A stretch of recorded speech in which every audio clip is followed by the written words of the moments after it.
Gracias por haberme invitado a compartir con vosotros este rato de reflexión y luego un poco de coloquio. Espero que tengamos tiempo.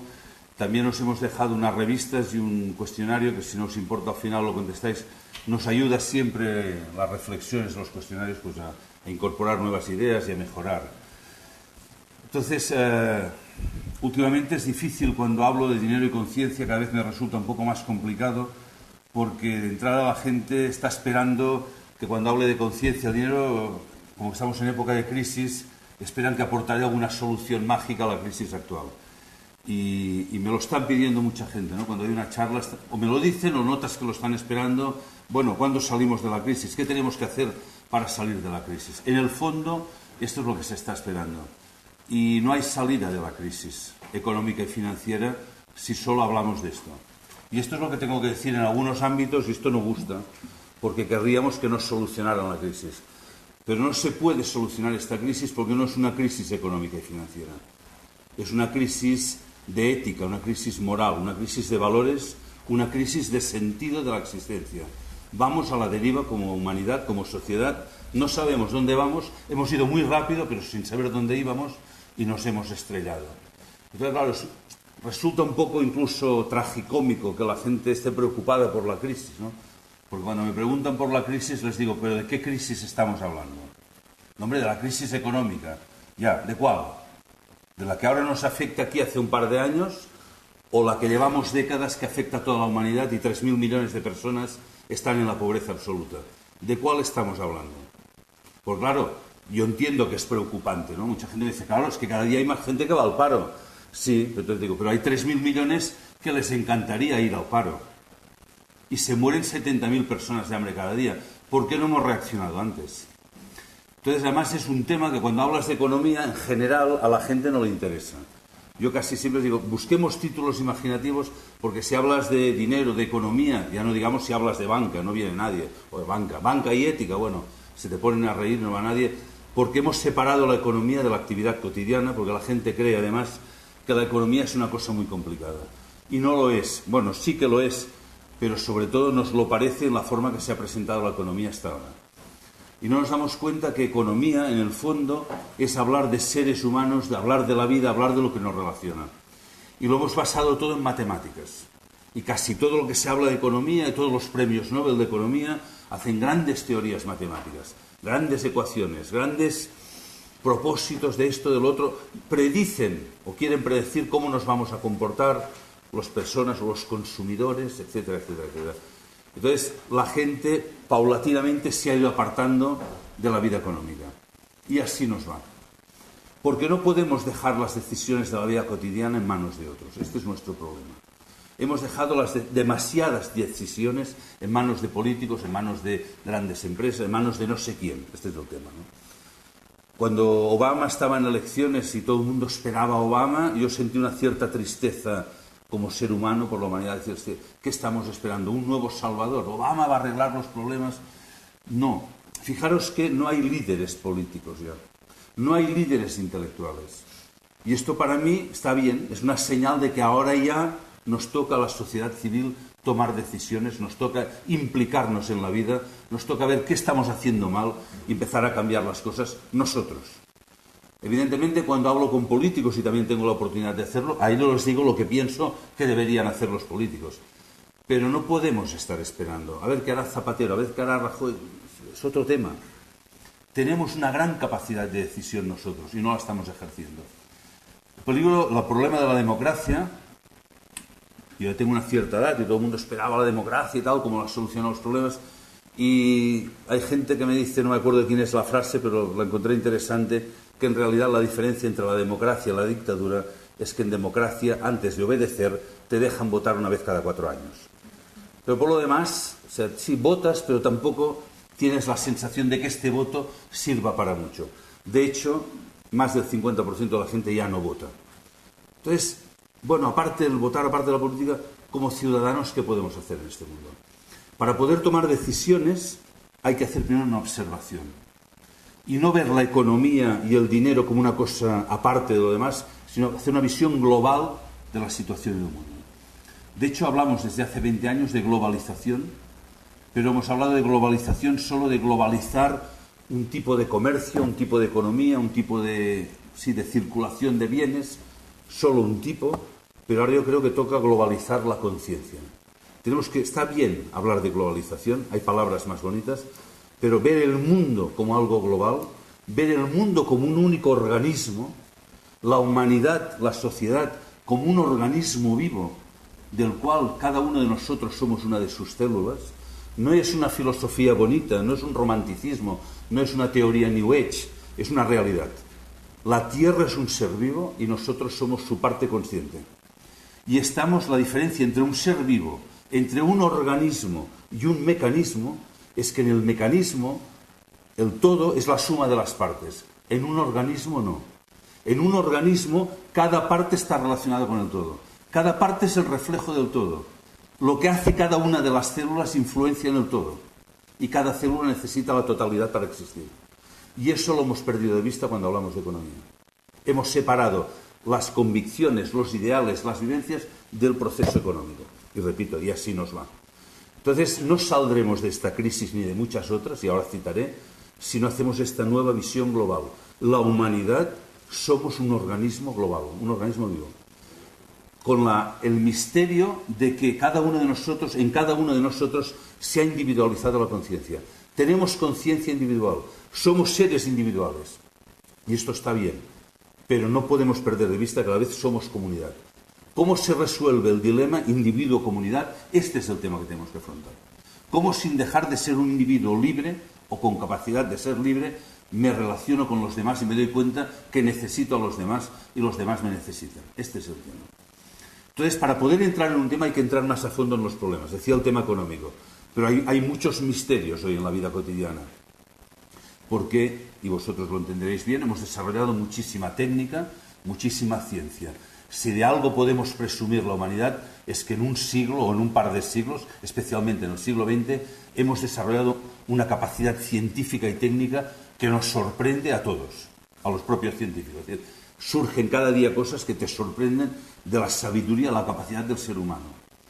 Pero, sin embargo, deberíamos preguntarnos a quién sirve la ciencia y la técnica.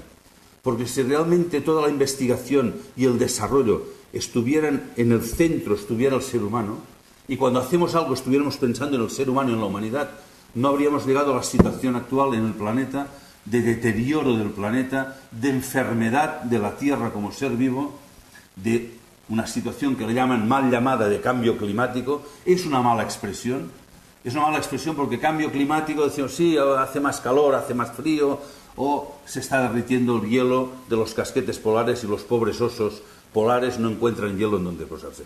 Y estas imágenes que nos dan, como la película de Al Gore y todo esto. No, la situación es más grave. La situación es que la Tierra como ser vivo está enferma. Y como que formamos parte de esta Tierra, estamos enfermos. Y no nos damos cuenta. Entonces, la pregunta es, ¿cómo es posible que con tanto conocimiento científico y técnico hayamos llegado a esta situación? ¿Qué estamos haciendo mal? Esta es la pregunta. ¿Qué no hemos entendido? ¿Qué nos falta completar a este desarrollo científico y técnico para que realmente podamos hablar de un progreso en la humanidad? Decir esto en Occidente es más complicado porque aquí vivimos bastante bien. Y hablar de esto la gente dice, no exageres, estamos mucho mejor que antes.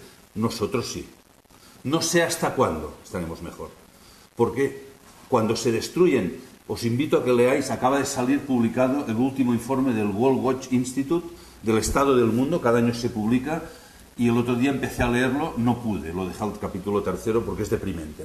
O sea, vamos peor, cada año vamos peor. 700.000 hectáreas de bosque que se destruyen cada día, una de cada 4 especies de mamíferos desaparece. ¿Hasta cuándo lo vamos a permitir? Es decir, ¿dónde vamos a poner el límite? ¿Cómo es posible tanta ceguera? Y cuando lo miran, y se reúnen en la cumbre de Copenhague, no consiguen sacar ni un mínimo acuerdo. ¿Por qué? Porque los intereses económicos y monetarios siguen estando por encima y por delante del ser humano y de la humanidad y del bienestar común. Hoy no rige el mundo el ser humano, sino el beneficio económico. Nos hemos dejado vender por esto, estamos dominados por esto, y lo permitimos.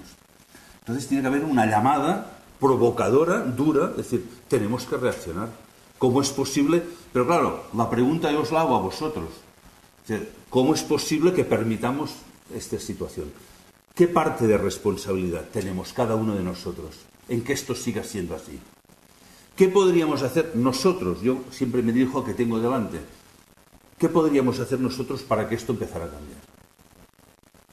La situación esta de enfermedad también se puede ver porque en medicina hemos avanzado muchísimo, muchísimo. Es otra de las áreas que podríamos presumir de que la humanidad hemos conseguido avances increíbles. Pero no deja de ser sorprendente que hay nuevas enfermedades que afectan a millones de personas. Es decir, ya sin citar o citando de pasado los 50 millones de afectados de SIDA, ¿cómo es posible que cada vez haya más gente afectada por el cáncer? Crece exponencialmente, no digo que mueran, afectados, y cada vez a edades más jóvenes, y sobre todo en los países más industrializados. ¿Qué significan nuevas enfermedades como anorexia, bulimia, o sobre todo qué significa la enfermedad del siglo XXI? La angustia y la depresión. Hoy, primera causa de baja laboral en muchos países. ¿Qué nos pasa? Esta es la pregunta. ¿Por qué se dobla cada año la venta de tranquilizantes y ansiolíticos? ¿Qué nos está pasando? O sea, no estamos bien. Esto lo reconoce todo el mundo. Cada vez hay más gente que se dedica a la psicología, al coaching, al no sé qué, psicólogos, etc. Estamos mal, pero esto tampoco lo arregla. Puede paliar un poquitín. El ser humano tiene dentro de sí mismo la capacidad de la respuesta, pero como que estamos volcados siempre fuera, pues claro, estamos angustiados. No miramos dentro, que es donde hay la respuesta. En tema social, y acabo, porque si no me pasaría la noche contando contradicciones de este tipo, en el tema social también es sorprendente, porque es cierto, hoy hemos estado visitando algunas ONGs, desde los años 80 ahora, en 20 años, si algo ha salido en el mundo de manera potente, han sido los temas de ayuda humanitaria. Han surgido millones de organizaciones humanitarias en todo el mundo, en 20 años. Y cada una tiene decenas o cientos de personas. O sea, hay millones de personas dedicadas al tema social, preocupados por los demás. Esto está bien. Sin embargo, hoy en el mundo existen casi 50 guerras, 50 conflictos armados. Muchísimo más duros, crueles y cruentos que Afganistán. No sé por qué motivo en televisión solo se habla de la guerra de Afganistán, un poco el problema de Irán, pero ¿por qué no se habla de los conflictos reales que hay en el mundo? ¿Por qué no se está contando en portadas de los periódicos que en África en los últimos 5 años han muerto 5 millones de personas en guerras? ¿Cómo es posible, si hay tanta gente sensibilizada, que tengamos tantas guerras y que no se puedan parar las guerras? ¿Por qué no se pueden parar las guerras en el mundo? Esta es la pregunta. Pues claro, hablamos de crisis aquí, pero es que mirar el estado del mundo, el tema de guerras, el tema de gente muerta, mutilada, la pobreza que esto genera, ¿qué tiene que ver con nosotros y con nuestra economía todo esto? Este es el tema. ¿Y cómo es posible que si somos tan sensibles al tema social y tan humanitario, tengamos estos problemas? Y esta pregunta ya se la deberían hacer también las Naciones Unidas, porque sabéis que cuando salieron los objetivos del milenio, en el año 2000, objetivos del milenio, supongo que los conocéis y si no os invito a que lo miréis, salieron de una declaración del Estado del Mundo en el año 2000. Cuando uno lee el informe de ese Estado del Mundo, no puedes por menos que sentir vergüenza humana. Es decir, el informe es terrible. Es decir, ¿cómo está el mundo? A nivel de pobreza, de hambre, de epidemias, de esclavitud en el siglo XXI, siglo XX, esclavitud, discriminación de la mujer, etcétera, etcétera. El estado era tan vergonzoso que las propias Naciones Unidas dijeron, tenemos que hacer algo. Tenemos que hacer algo, y algo fue la declaración de los objetivos del milenio. Curiosamente, era un compromiso que firmaron todos los países de las Naciones Unidas, y yo entiendo por compromiso que uno se compromete, nuestros representantes se comprometieron, cosa rara, unánimemente, casi nunca en las Naciones Unidas todo el mundo vota igual, unos se abstienen, otros votan en contra, 189 países votan unánimemente los objetivos del milenio y se comprometen en nombre de la humanidad a resolver una serie de problemas. Objetivos modestos, porque se proponían como objetivo en 15 años, el primer punto, por ejemplo, decía, vamos a reducir el hambre y la pobreza a la mitad. Esto ya en sí mismo es vergonzoso. Hoy hablábamos esta mañana, estábamos con Federico Mayor Zaragoza, que él era presidente de la UNESCO, decía, hombre, no puedes decir esto, tienes que decir, vamos a reducir el hambre y la pobreza a 0. Este tiene que ser el objetivo, no a la mitad. Como objetivo no tires tan bajo, voy a acabar con el hambre. Pero bueno, es igual, fueron objetivos modestos, vamos a reducirlo a la mitad. El año 2000 era un periodo de 15 años, del 2000 al 2015 teníamos que conseguir esto. Cada año las Naciones Unidas emiten un informe, el Global Monitoring Reporting que llaman ellos, diciendo cómo van los objetivos del milenio. Cada año van peor. Cada año van peor. Pero es que además, cada año destinamos más dinero a ayuda humanitaria para solucionar el problema. Cada año se destinan más miles de millones de dólares en ayuda humanitaria. Cada año estamos peor. Aquí hay un misterio. ¿Qué pasa? ¿Qué estamos haciendo mal? ¿Qué deberíamos hacer? Esta es la pregunta. ¿Cuál es la causa de todos estos problemas, de todas estas contradicciones que os estoy diciendo? ¿Qué hay en el fondo? O sea, ¿qué es lo que no sabemos ver? Y lo que no sabemos ver es que en la sociedad, en el último siglo, en los últimos 2 siglos, hemos apartado al ser humano de la vida. El ser humano ya no pinta nada. Ya no pintamos nada. Pero ya no pintamos nada ya incluso como concepto de ser humano. Y es un tema que yo siempre lo cito un poco provocadoramente, porque es un tema un poco así candente, de que está enseñando impunemente, tranquilamente en las escuelas, en la sociedad, de que el ser humano es un animal. Este es el modelo. El hombre es un animal. En el final de una línea evolutiva se nos hace una concesión y se dice, hombre, es un animal racional. Se nos hace esta concesión, ¿verdad? Un animal a veces inteligente. Un animal superior, dicen algunos. Pero en el fondo animal. No hace muchas semanas salía un artículo, no sé qué periódico, decía que han hecho el estudio genético y entre un hombre y un chimpancé, no te creas, cambia algún gene, muy poca cosa, somos más o menos lo mismo. Pues, ¿qué quieres que te diga? A mí no me gusta que me digan esto. Entiendo que hay gentes que viendo según qué personas digan hay muy poca diferencia entre el hombre y el animal. Lo puedo entender porque hay comportamientos que te invitan a pensarlo así. Pero esta para mí es la base del problema. Porque estamos tomando del ser humano la parte animal. Evidentemente que tenemos una parte animal. Una parte que tiene necesidades, que tiene instintos, que tiene miedo. Sobre todo miedo porque hemos inoculado el miedo en esta sociedad.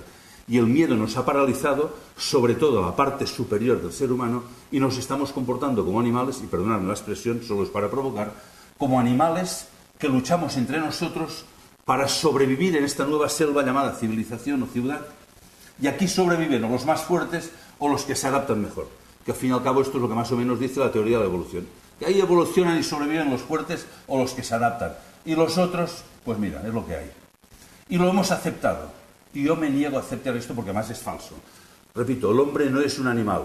El hombre tiene grandes diferencias con el animal. Primera, cada ser humano es diferente, si le dejan. El animal no. Los animales, cada especie es igual. Y cuando has estudiado un animal de la especie, ya sabes cómo es ese animal. Tú estudias al león y dices, mira, los leones se comportan así. Estudias a un ser humano y el de al lado no tienes ni idea de cómo es. Digo si nos dejan porque todo tiende en este momento, la tendencia es a la uniformidad, al uniformismo, al pensamiento único, a una educación muy uniforme, a unos planes de educación, no a promover la diferencia, la creatividad en el ser humano, sino la uniformidad. Y este es un problema, porque esto animaliza al ser humano.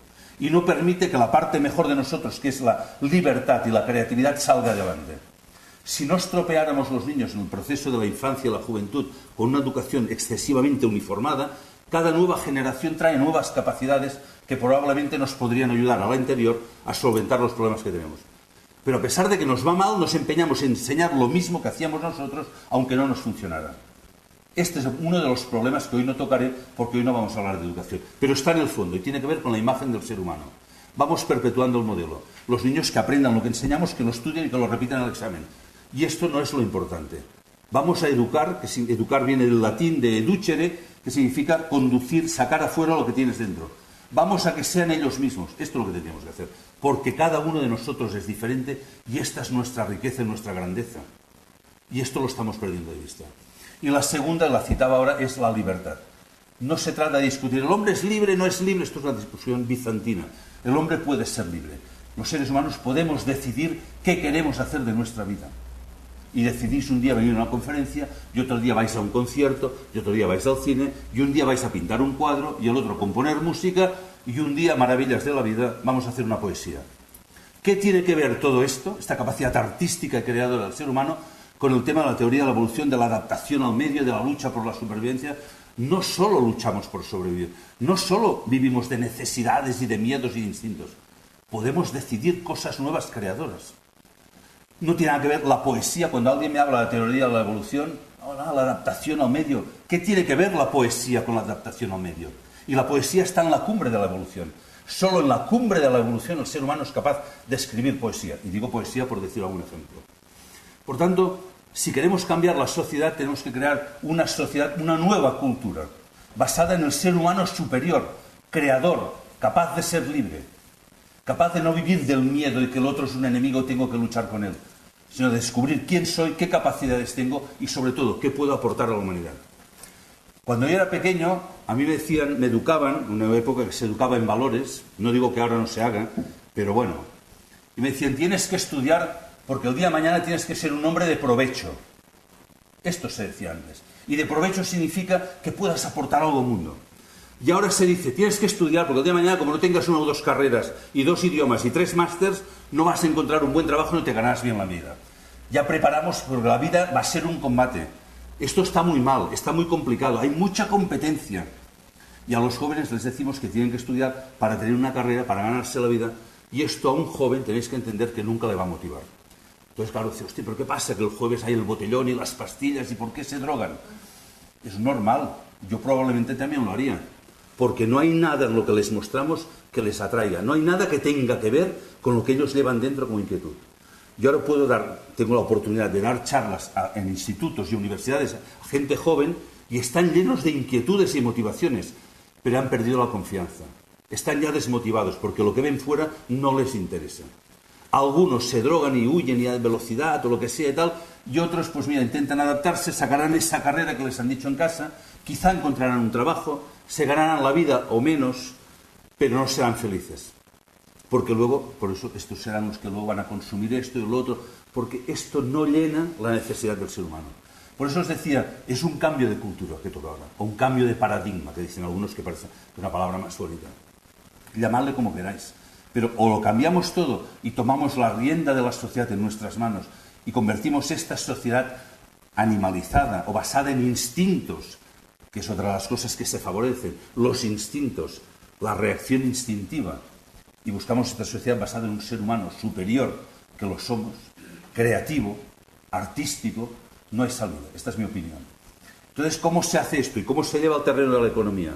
Tomando conciencia. O sea, uno solo cambia cuando hace un trabajo interior de toma de conciencia y dice, yo esto lo voy a cambiar. Porque no puedes cambiar el mundo, no puedes cambiar la política, ni tienes derecho. No tenemos derecho a exigir a los demás que cambien. Uno solo puede decir, me voy a cambiar a mí mismo. Solo cuando te has cambiado a ti mismo, empiezas a ver, no que puedes exigir a los demás, sino empiezas a ver que empiezas a influenciar a los demás.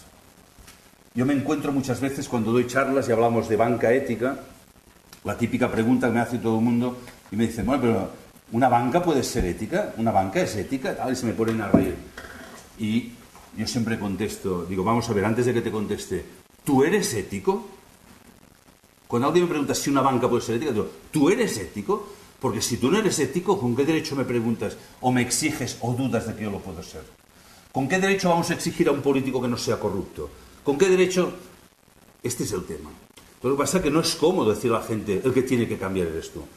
Entonces, lo que pasa es que yo tengo una edad que pues ya me puedo permitir el lujo de provocar a la gente, decir, la culpa de lo que está pasando, borro culpa, que tiene un carácter muy así. La responsabilidad de lo que está pasando es nuestra. Nosotros nos tenemos que cambiar. Y cuando nosotros cambiemos, nuestro entorno empezará a cambiar. Y para hacerlo, decía, una toma de conciencia, repaso del examen de conciencia que decía antes. ¿Qué estamos haciendo nosotros en ese mundo económico y social que nos rodea? ¿Cómo estamos actuando? No cómo creemos que actuamos.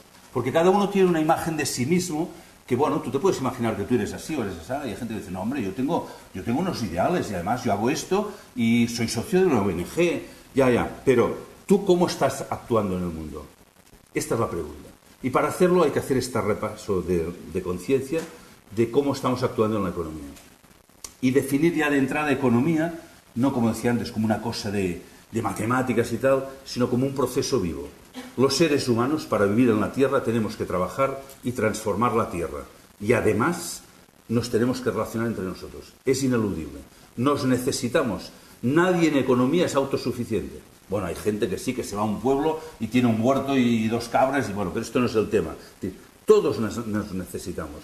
Ya desde la revolución industrial, que empieza al principio de división del trabajo, esto ha permitido el desarrollo, la división del trabajo ha permitido el desarrollo de la humanidad pero también ha hecho ver que cada uno depende de los demás. Por tanto, economía es solo esto, repito, relación entre seres humanos, nuestro trabajo y el planeta Tierra que nos da el soporte material. Entonces vamos a ver cómo actuamos sobre estos tres ámbitos. Entonces, hablar de economía básicamente es hablar de dinero, porque el dinero, y esto es bueno recordarlo, nació precisamente para esto, para que nos pudiéramos relacionar mejor.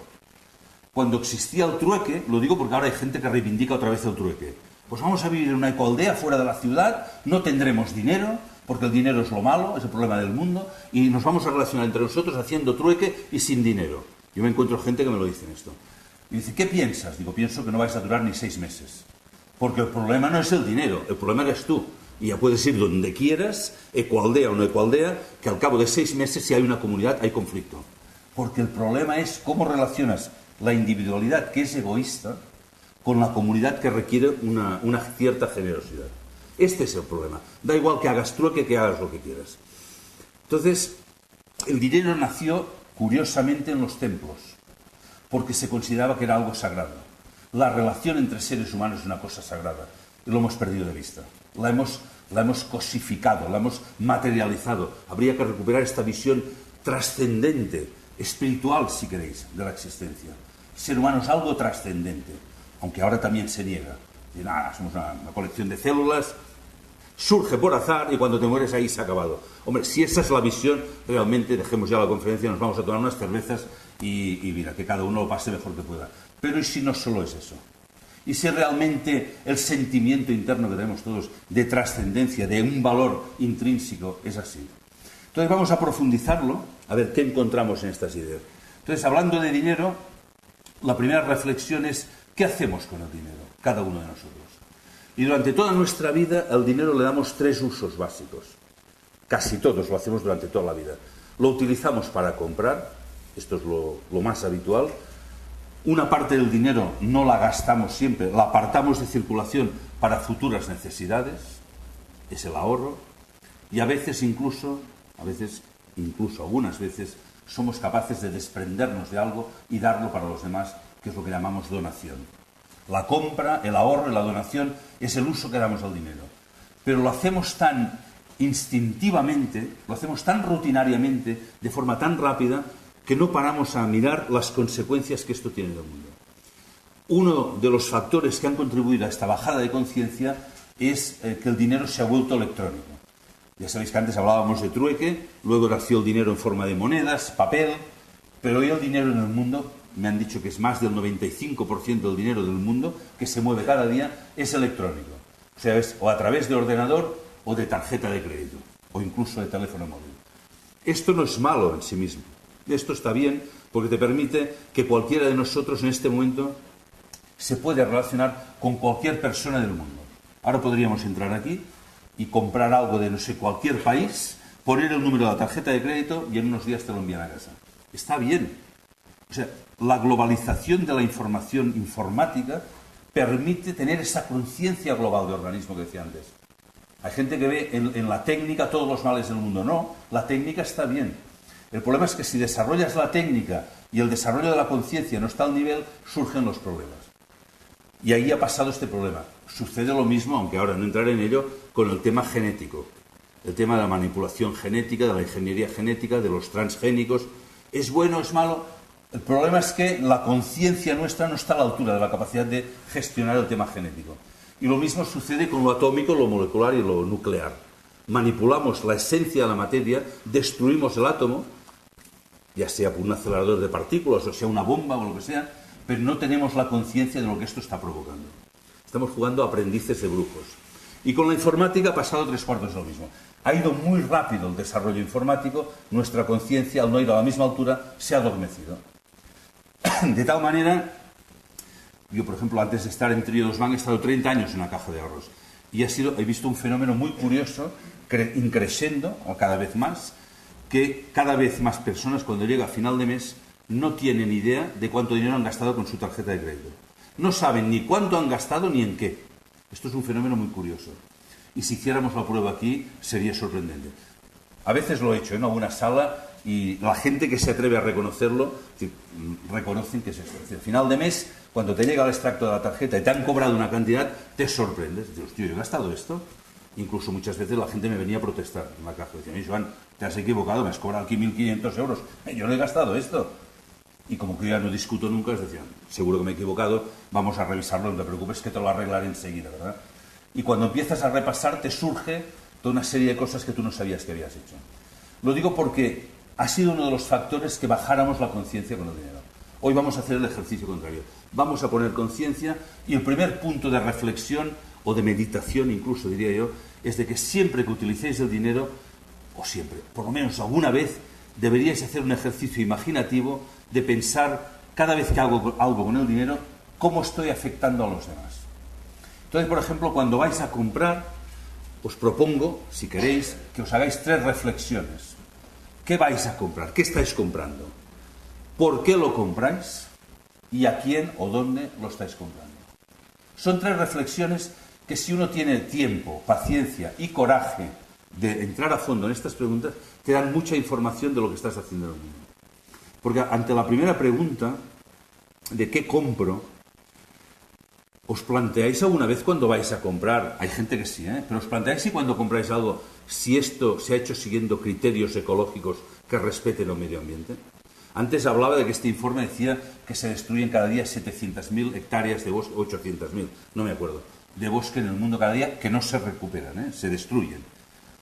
Nosotros cuando utilizamos madera nos preguntamos si esta madera se ha hecho siguiendo estos criterios de destrucción o criterios alternativos que los hay, de madera certificada que se hace siguiendo unos criterios de respeto a los bosques, de que tú cortas pero vuelves a plantar, de que no utilizas productos químicos que lo destruyen, etcétera, etcétera. Porque si no, cada vez que utilizamos y compramos madera no ecológica, contribuimos a la destrucción del planeta. Y muchísimo más, por ejemplo, cuando compramos productos alimenticios no ecológicos.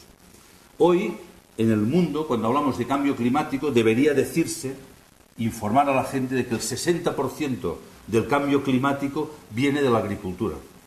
Esto es un tema que a mí me sorprendió, lo descubrí hace 4 años, no lo sabía, y eso que leía cosas de ecología y tal, pero no se está diciendo, supongo que también porque hay otros intereses, la verdad no interesa.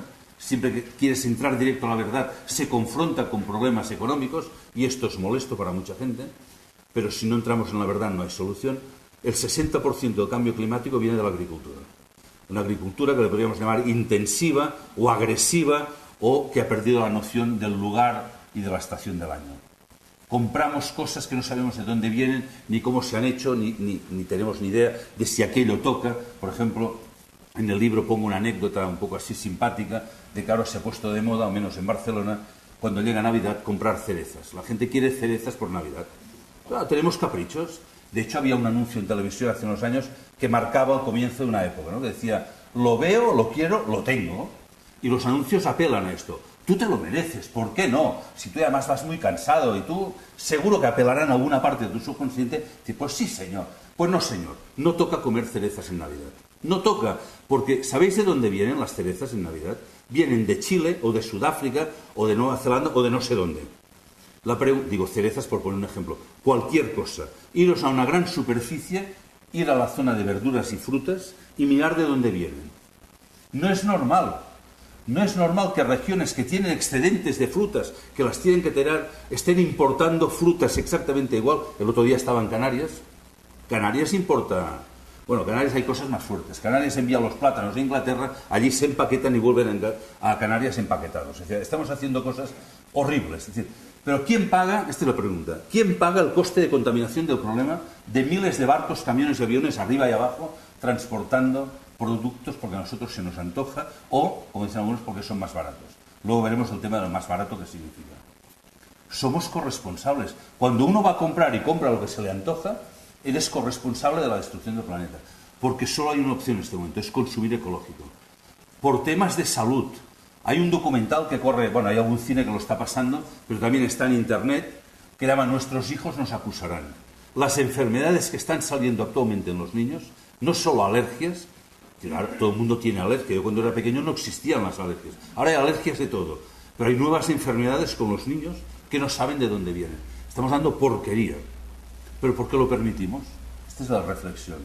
Entonces, cuando uno no consume ecológico, aparte de destruir la salud, está destruyendo el planeta y agrediendo a los derechos humanos de los demás, porque estamos agrediendo el planeta de todos. Por tanto, ¿qué compras? Yo os hago una primera propuesta de cambio personal. Os propongo que compréis productos ecológicos. Esta es una toma de responsabilidad que puede hacer cualquiera. Y esto cambia el mundo. Y no me sirve la excusa cuando digo, bueno, pues que aunque lo haga yo no serviría de nada. Sí que sirve. De momento tú ya eres coherente. Y cuando uno cambia, cambia su entorno. No, uno no puede basar su ética y su responsabilidad en que lo hagan los demás. Esto no vale. Si quieres cambiar el mundo, evidentemente. La segunda pregunta que os decía, ¿por qué compras? Esta es más dura la pregunta. Porque si la pregunta, ¿qué compro?, me informa de qué estoy haciendo con el planeta, el por qué compro me informa de mí mismo. Y esto es más duro.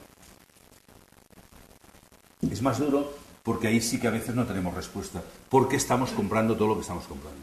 ¿Por qué tenemos esta tendencia compulsiva a comprar? ¿Por qué hemos basado la sociedad, la cultura de Occidente en el consumo? Hemos basado la cultura occidental en el consumo. Y tenemos verbos que significan, en España hay un verbo que es ir de compras. Es un verbo que va junto, ir de compras, que significa que tú vas a comprar y no sabes lo que vas a comprar. Vas a mirar. Ir de compras significa que vas mirando las tiendas o las estanterías del supermercado a ver qué encuentro. Va casi siempre junto. Ir de compras es equivalente a ver qué encuentro.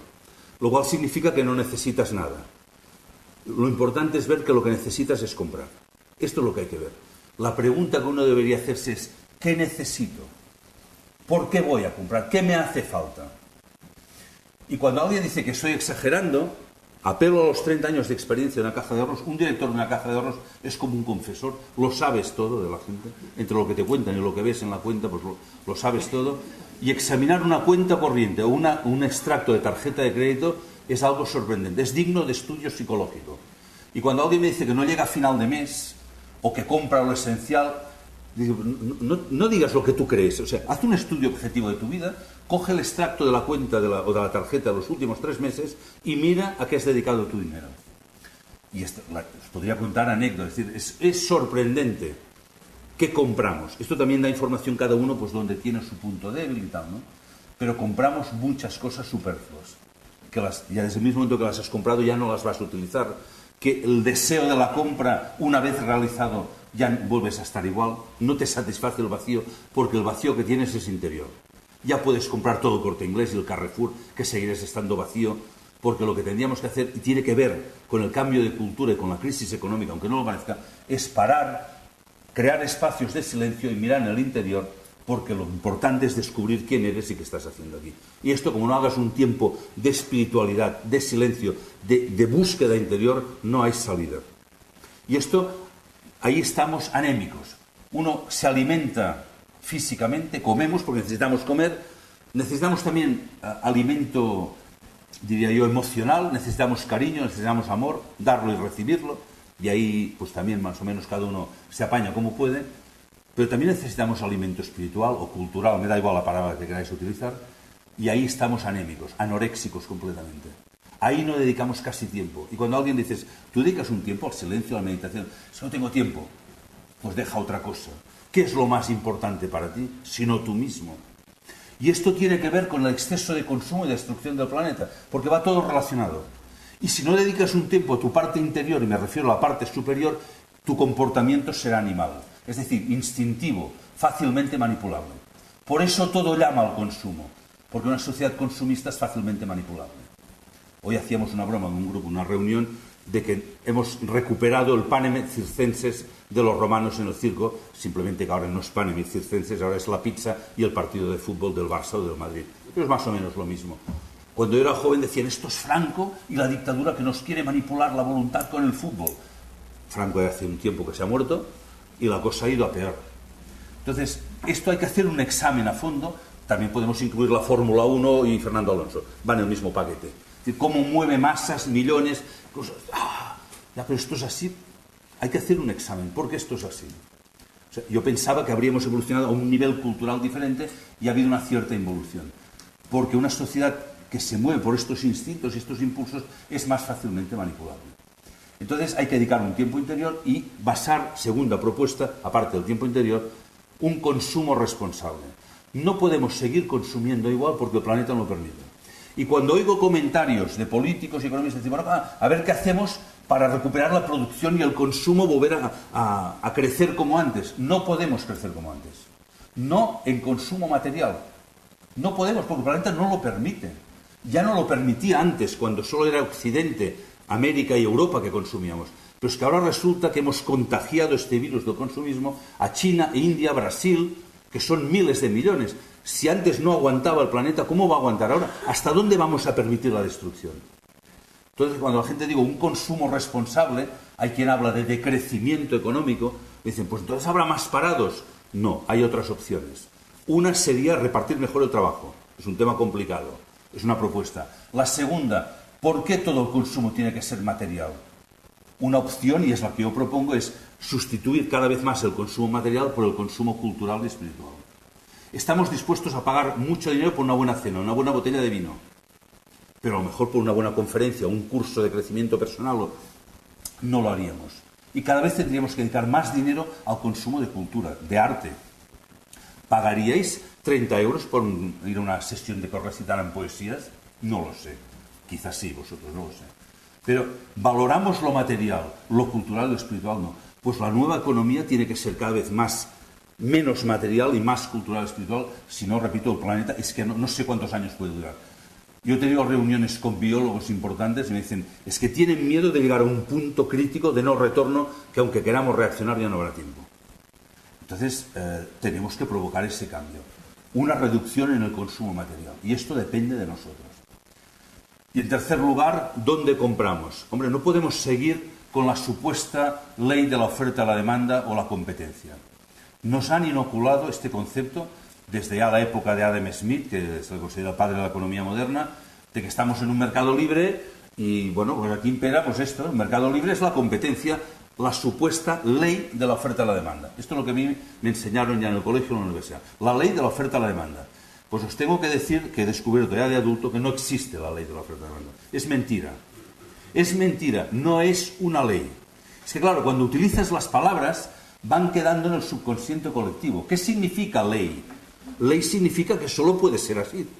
Es una ley y no es verdad. Solo hay leyes en la naturaleza. Ley significa que solo puede ser de esa manera. Y las relaciones entre los seres humanos pueden ser de muchas maneras. Una puede ser de la ley, supuesta ley de la competencia de la oferta y la demanda, es el modelo que ahora impera y que nos ha llevado a esta situación. El otro modelo es conciencia y responsabilidad. Es una opción. En vez de basarme en decir, yo voy a mirar lo mío y tú mira lo tuyo y que cada cual se espabile por lo suyo, que es lo que programa la economía moderna, que cada cual busque su beneficio personal máximo, que el mercado ya lo regulará. Esto se sigue enseñando en la universidad así. Sé egoísta, que el mundo irá mejor. Bueno, en la universidad no lo dicen así porque sería demasiado claro. Dicen, hay que maximizar los beneficios y minimizar los costes. Es decir, tú mira lo tuyo y los demás que se espabilen.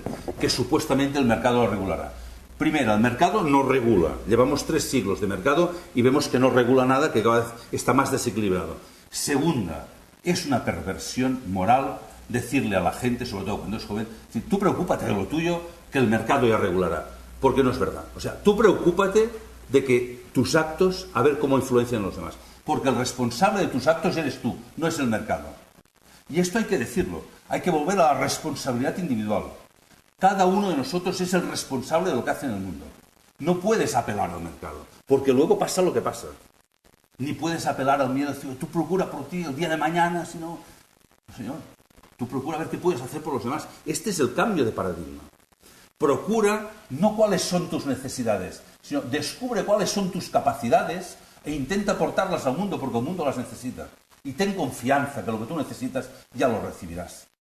Y así habría que educar a los jóvenes. En vez de decir que tienen que estudiar para el día de mañana, decir, oye, tú preocúpate de ser una persona de provecho, descubre qué puedes hacer en el mundo y aporta esto al mundo, porque esto te hará feliz.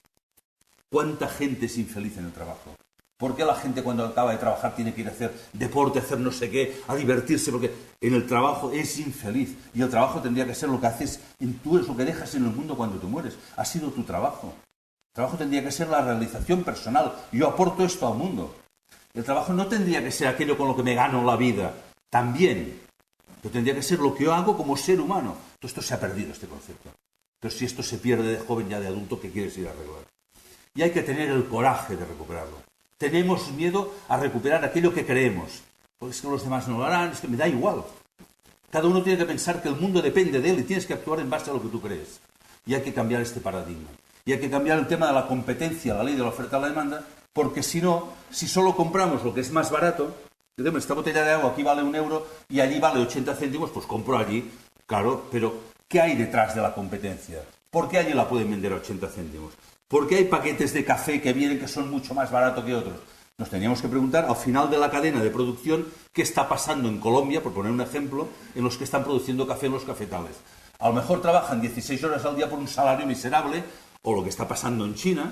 Os invito a ver el documental China Blue, como niñas de 16 años están bajo una explotación, esclavitud, semejante a la del siglo XVII, para fabricar unos jeans que aquí podemos comprar en tiendas de lujo en los paseos más importantes de la ciudad. Y no nos parece mal, porque lo estamos comprando. No miramos qué hay detrás de la cadena de producción. O sea, el precio, oye, que compitan, oferta, demanda, ya, pero ¿y el ser humano que está detrás? Porque cuando haces esto, luego sabes qué pasará, que vuestros hijos, que les habéis dicho que estudien mucho para el día de mañana, para la carrera y todo esto, os dirán, mira, tengo 2 carreras, 3 másters, 5 idiomas y no encuentro ningún trabajo que me paguen más de 1.000 euros. Y así no puedo vivir. Lo hemos provocado entre todos. Claro, es que está todo muy mal. Lo hemos hecho mal nosotros. Hemos querido vivir de la especulación. Estos últimos años no entraré demasiado en el tema inmobiliario, pero aquí todo el mundo ha sido muy listo. Yo estuve 5 años en un barrio muy humilde de Barcelona, un barrio obrero, decían, y es muy obrero, pero había gente que compraba pisos para especular, no para vivir, para especular. Y me encontré clientes que me decían, satisfechos, con una sonrisa, estoy contento, porque compré un piso por 10 millones de pesetas y en 5 años lo he vendido por 40. He ganado 30 millones sin hacer nada, en 5 años. Yo decía, ¿y la sonrisa a qué viene? ¿De qué te sientes satisfecho? ¿Tú no te das cuenta que tu hijo ya no podrá comprar nunca un piso? ¿Tú crees que es normal? Oh, es que lo hacían todos. Ya está la excusa, lo hacían todos. Pero a ti nadie te obligaba a comprar un piso para especular. Entonces no nos damos cuenta, esto que decía, que cada vez que hacemos algo, la oferta, la demanda, gano, compro, vendo y tal, alguien está sufriendo. Las bolsas suben, bajan. Oh, es que es el mercado libre, tal y cual. Ya, pero detrás de esto hay gente que está sufriendo. Detrás de esto, en el fondo, hay explotación. Formamos parte de la cadena de explotación cuando solo miramos el precio. Por eso ya hace años que ha surgido un concepto que es el comercio justo, el precio justo. Es decir, comercio justo es pagar el precio justo de las cosas. Y esto no lo puede dar el mercado. Hay mucha gente que dice, hombre, es que el precio del café se fija en el mercado de Londres. Y allí hoy lo han marcado a tanto. Ya, pero esto no es una ley. No te obliga a pagar aquello. Tú puedes pagar un precio justo para que la persona... ¿Y qué es el precio justo? El que le permite al productor vivir como una persona. Porque es como nosotros. El que está en Colombia produciendo café es un ser humano como nosotros, con las mismas ilusiones, necesidades, cariños, igual. Entonces, si hablamos de competencia, lo hundimos. Y como que aquí no nos afecta, de momento, cada vez más, y por eso cuando se nos acerca el problema tenemos miedo, por eso a todo el mundo, ¿cuándo saldremos de la crisis? Hay millones que lo preguntan hace décadas, ¿cuándo saldremos de la crisis? No nos hemos dado cuenta que nosotros somos la crisis de ellos. Entonces, la opción es pagar el precio justo. Hombre, es que es más caro, consume menos. Esta es la solución. Y cuando la gente dice que no llega a final de mes, repito, digo, tráeme el extracto de la cuenta, vamos a repasar en qué has gastado este mes. Y es sorprendente. Porque en lo esencial, ahí sí que miramos el céntimo. En las chorradas, perdonadme la expresión, allí podemos despilfarrar sin ningún reparo. Y si no, mirad lo que habéis comprado en Navidades. Por tanto, 3 preguntas, 3 propuestas. ¿Qué compro? ¿Por qué? ¿Y dónde? Hacer una reflexión. Hoy voy muy rápido, ¿no? Porque no hay tiempo. Pero hacerlo un día. Próximo sábado, que seguro que el sábado vais de compras, que es el día oficial familiar de ir de compras. Van familias enteras al Carrefour con los niños a mirar y tal, ¿no? Bueno, los niños a veces van a merendar porque los propios padres les dan la merienda y luego tiran y así no pagan. Que esto también es una manera de educar muy curiosa que he visto en algún supermercado, ¿no? Haceros estas 3 preguntas y pensar en las 3 propuestas. Procurar comprar ecológico, todo quizá no se pueda, pero es empezar un proceso de cambio.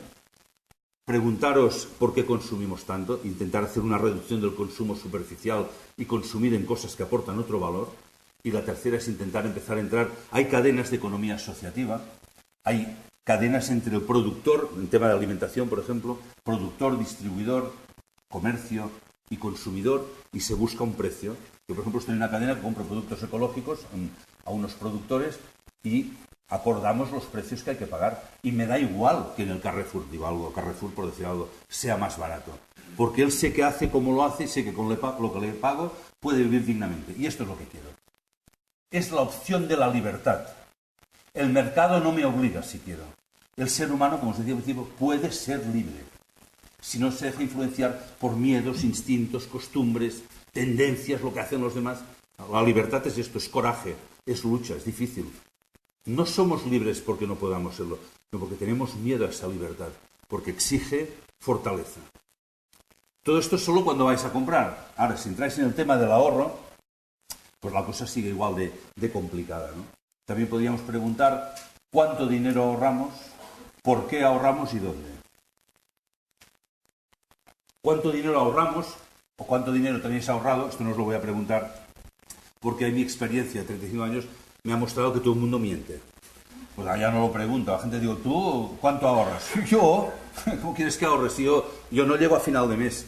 Entonces les empiezo a mirar a los ojos, digo, pero tú de verdad que no tienes nada ahorrado. Todavía se sienten violentos. Yo no tengo nada. Y en función de la negación, sé el saldo de la cuenta corriente. Es una capacidad que he desarrollado en los últimos años. Por tanto, no os miraré a los ojos, no os lo voy a preguntar, pero os invito a que os lo preguntéis. Porque entonces esto liga con la segunda pregunta, ¿por qué ahorramos? Y el ahorro tiene dos componentes. Uno está bien, es sensato. Ahorramos porque planificamos o prevemos necesidades futuras y está bien preverlas. Mira, tendré que comprar esto, pagaré la hipoteca, mi hijo va el año que viene va a la universidad, bueno, vas preparando, ¿no? Pero fijaros, y esto es importante desenmascararlo, el ahorro tiene un componente de miedo. Tiene un componente de falta de confianza en uno mismo y en la vida. Ahí también tengo que decir a mis padres, me hago viejo porque cada vez los cito más, a mis padres me decían cuando era pequeño, ellos vivieron la guerra civil, y me decían, tienes que ahorrar mucho. Bueno, además ya sabéis que dicen que los catalanes somos muy ahorradores, que miramos el tema de los catalanes, ¿no? Y me decían, tienes que ahorrar mucho, porque el día de mañana no sabes lo que te vas a encontrar. Y esto me lo iban repitiendo, ¿verdad? Es que el día de mañana tienes que ahorrar, porque no sabes lo que te encontrarás el día de mañana. Y cuando eres pequeño te dicen esto, el día de mañana, pues te da un cierto temor. ¿Qué debe ser el día de mañana, verdad? Porque tienes que preparar, en el fondo te están diciendo que van a venir cosas que tú no podrás afrontar. Esto es lo que te están diciendo. Y no es cierto. A mí me ha llegado el día de mañana, tengo 59 años, voy para 60, entonces ya he visto cómo iba todo el día de mañana, de muchos días de mañana, y me he dado cuenta que no es cierto. El día de mañana es igual que el día de hoy, que el de ayer, es decir, días buenos, malos, días difíciles, días duros, días... Pero no hay nada, esta es mi experiencia personal, nada en la vida que tú no puedas confrontarte. Nada que no puedas afrontar y superar, nada. Y si te viene, además es por algo, pero esto es otro tema. Esta es mi experiencia. Entonces, habría que educar de otra manera, diciendo, tú tienes confianza en la vida, que si te viene algo es por algo. Y puedes solventarlo, puedes superarlo y además, cuando superas las dificultades, sales crecido, sales fortalecido. Y estate atento que a lo mejor a tu lado tienes alguien que tiene un problema y para ti no lo es y le puedes ayudar. Y al revés, ten confianza que cuando tengas algún problema, alguien te ayudará. Confía en la vida. Entonces esto no nos haría acumular tanto, porque luego cuando uno acumula para el día de mañana, yo ya sé lo que pasa el día de mañana. Y ahora, con los años ya lo descubres todo. Por si a alguien todavía no se lo han dicho, el día de mañana nos vamos a morir todos. Esto ya me he dado cuenta. Entonces, 35 años, 30 en una caja de ahorros. Entonces, aquellos clientes que conocí hace 30 años que ahorraban para el día de mañana, vi cómo les llegaba el día de mañana, se han muerto, y también he visto qué pasó con sus ahorros, que si luego me da tiempo os lo cuento. Ojalá lo hubieran visto antes. Ojalá lo hubieran visto antes porque es sorprendente lo que pueden hacer unos hijos con una herencia que les ha llegado así de sopetón, un dinero que no han tenido que trabajar, porque es un foco de despertar todas las imaginaciones, instintos, luchas. Muchas veces yo sabía que había muerto el padre de la manera que entraban los hijos a verme. Queremos hablar con el director. Digo, mira, ya se ha muerto el padre. Porque ya entraban ya casi pegándose allí tal y cual. Entonces, no es bueno, y lo digo aquí, cuando en la sala hay hijos se me enfado y me dicen, calla que no me dejarán la herencia. No es bueno dejarlo todo a los hijos. No es bueno. No es bueno porque, primero, no lo necesitan y segunda, el dinero que llega fácil genera un comportamiento no consciente, sino instintivo, y provoca cosas que no son buenas ni para lo que recibe ni para el mundo. Por tanto, pero esto sería el tercer tema, el de la donación. Sería mucho mejor en vida dar algo conscientemente para un proyecto en el que creas.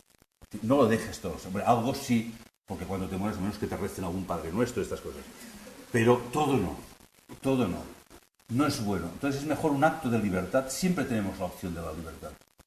Deja algo para un proyecto. Si en vida no te atreves porque tienes miedo, al menos antes de morir, un acto de conciencia de libertad. Dejo esto para este proyecto que el mundo lo necesita. Esto sería muy importante. Pero bueno, no entro a fondo en este tema. Me vuelvo a la banca. Ahorramos porque tenemos miedo y tal. ¿Y dónde? En bancos y en cajas de ahorros. Es donde guardamos nuestro dinero. Y para eso nacieron los bancos y cajas de ahorros, para guardar el dinero de la gente. También, fijaros que el nacimiento de los bancos tiene un componente de miedo. Se crearon los bancos porque, claro, la gente el dinero en casa se lo robaban. Entonces, se crearon los bancos para que el dinero allí estuviera seguro. Y hasta hace un par de años, pues los bancos servían para que el dinero estuviera seguro y bien guardado. Ahora ya incluso esto está un poco tambaleándose, ¿no? Es una época que todo ya cambia, ya. Había gente que me decía, pero es que han ido las cajas de ahorros, me decía el otro día una persona, con un disgusto emocional porque parecía que era lo más solvente del mundo, ¿no? Yo decía, pero si está bien que nada sea seguro. Porque es lo que os decía antes, es que siempre buscamos la seguridad fuera. Ahora ya ni cajas de ahorros, ni bancos, ni compañías de seguro, ni nada.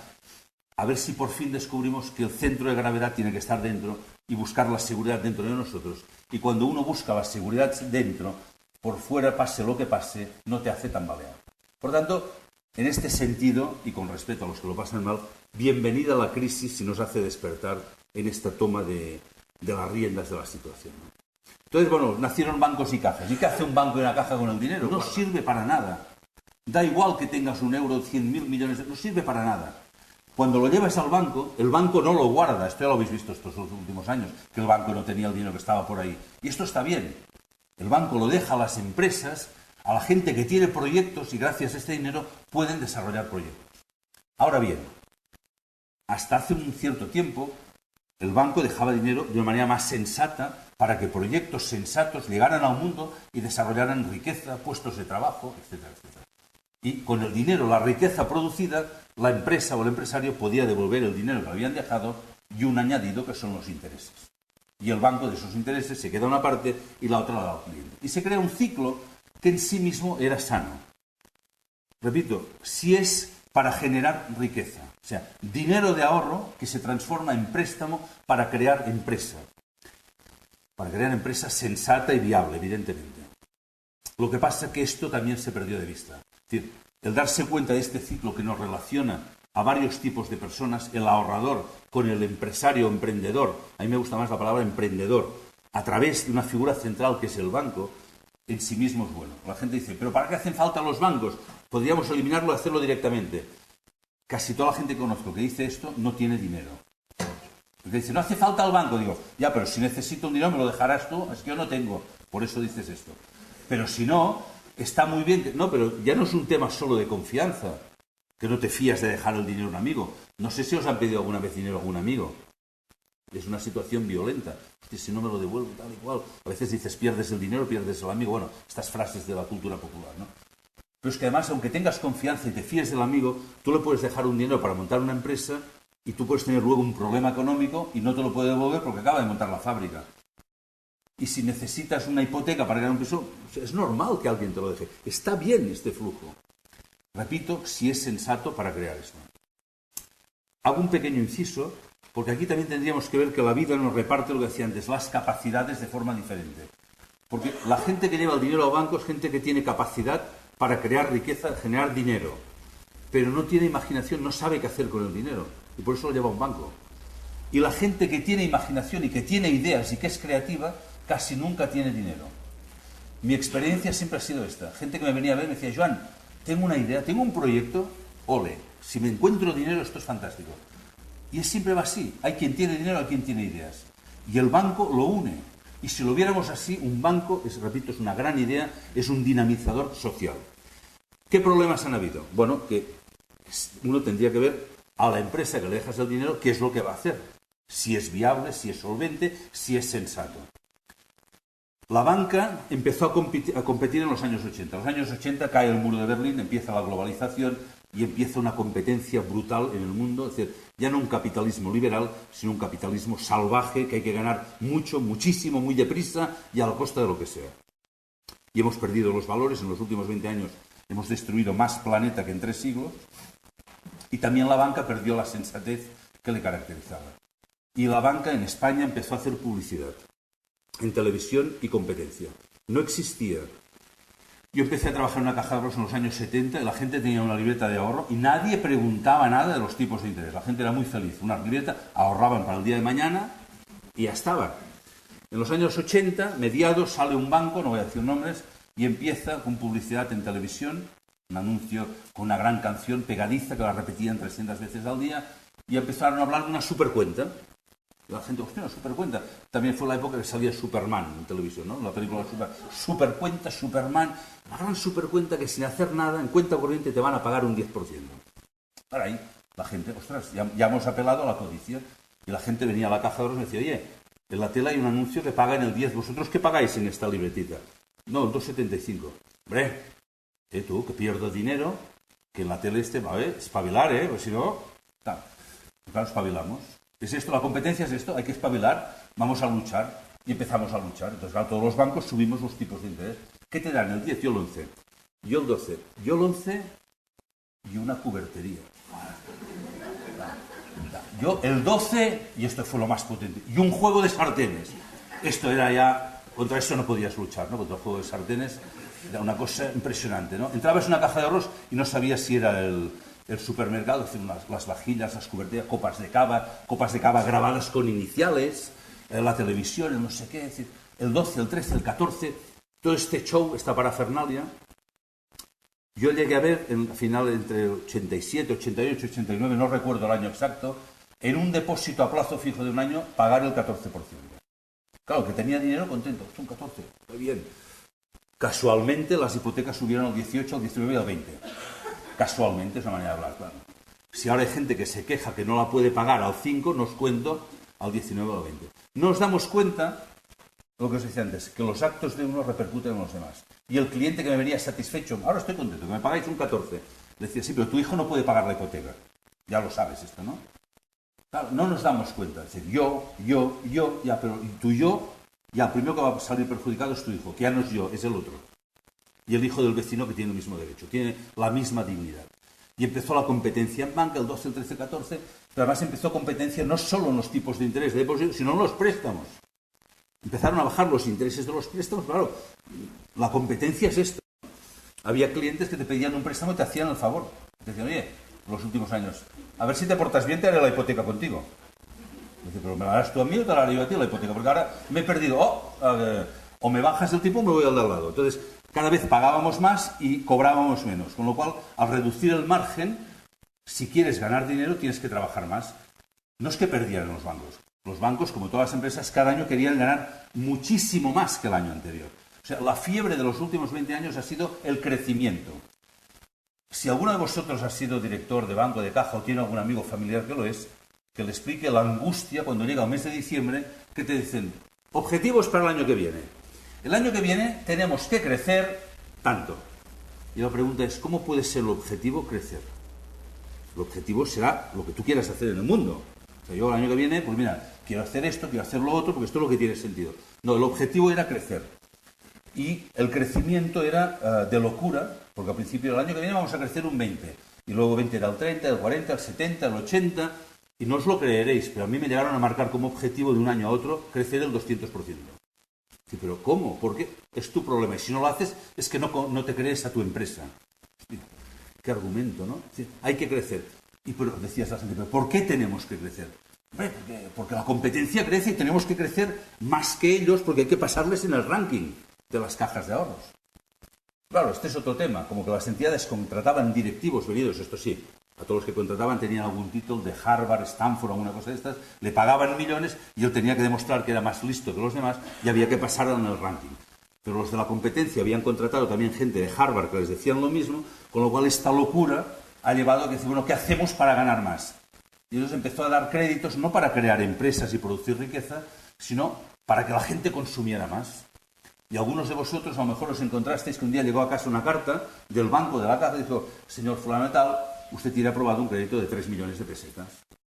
Y el cliente decía, hostia, 3 millones, venía a decir, os habéis equivocado, yo no lo he pedido, esto, hay algún error. No, señor Manuel, es que usted es tan buen cliente que nosotros le hemos aprobado un crédito de 3 millones para que compre lo que quiera. Pero ahora mismo yo no necesito nada. Pero se lo hemos aprobado, compre alguna cosa. ¿Verdad? Pero no, porque el director tenía la presión de que tienes que colocar tantos esta semana. Pero claro, unas discusiones absurdas entre el director o el empleado y el cliente. Yo, pero ahora que me compro, no sé, cambies el coche. Me lo cambié el año pasado. Bueno, busque algo, pero está aprobado y hay que firmarlo esto.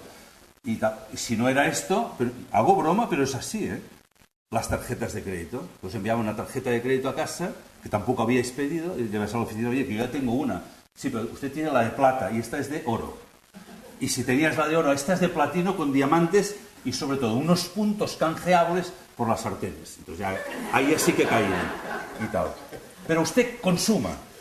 Y entonces los bancos y cajas empezaron a fomentar el consumo, también con el tema de las hipotecas, es decir, cuando una persona compra un piso que vale 30 millones, ¿cuánto necesita? 40. ¿Cómo 40? 30 más los gastos, me cambio ya el coche, me compro, había la hipoteca, ¿sabéis que llamaban la hipoteca Cayenne? Que la gente de 40 y pico ampliaba otra vez la hipoteca de la casa para comprar un Porsche 4x4, la hipoteca Cayenne le llamaban. O lo que fuera, ¿no? Y a paso, pues ya, si eran inmigrantes, pues les pagaban el viaje a su país, cambiaban la decoración, es decir, todo en el mismo paquete, ¿no? Fomentar el consumo. Y esto no fue suficiente, sino que además se empezó a especular.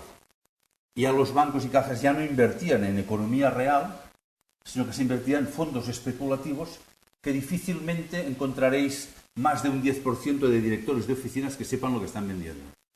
O sea, no saben lo que están vendiendo.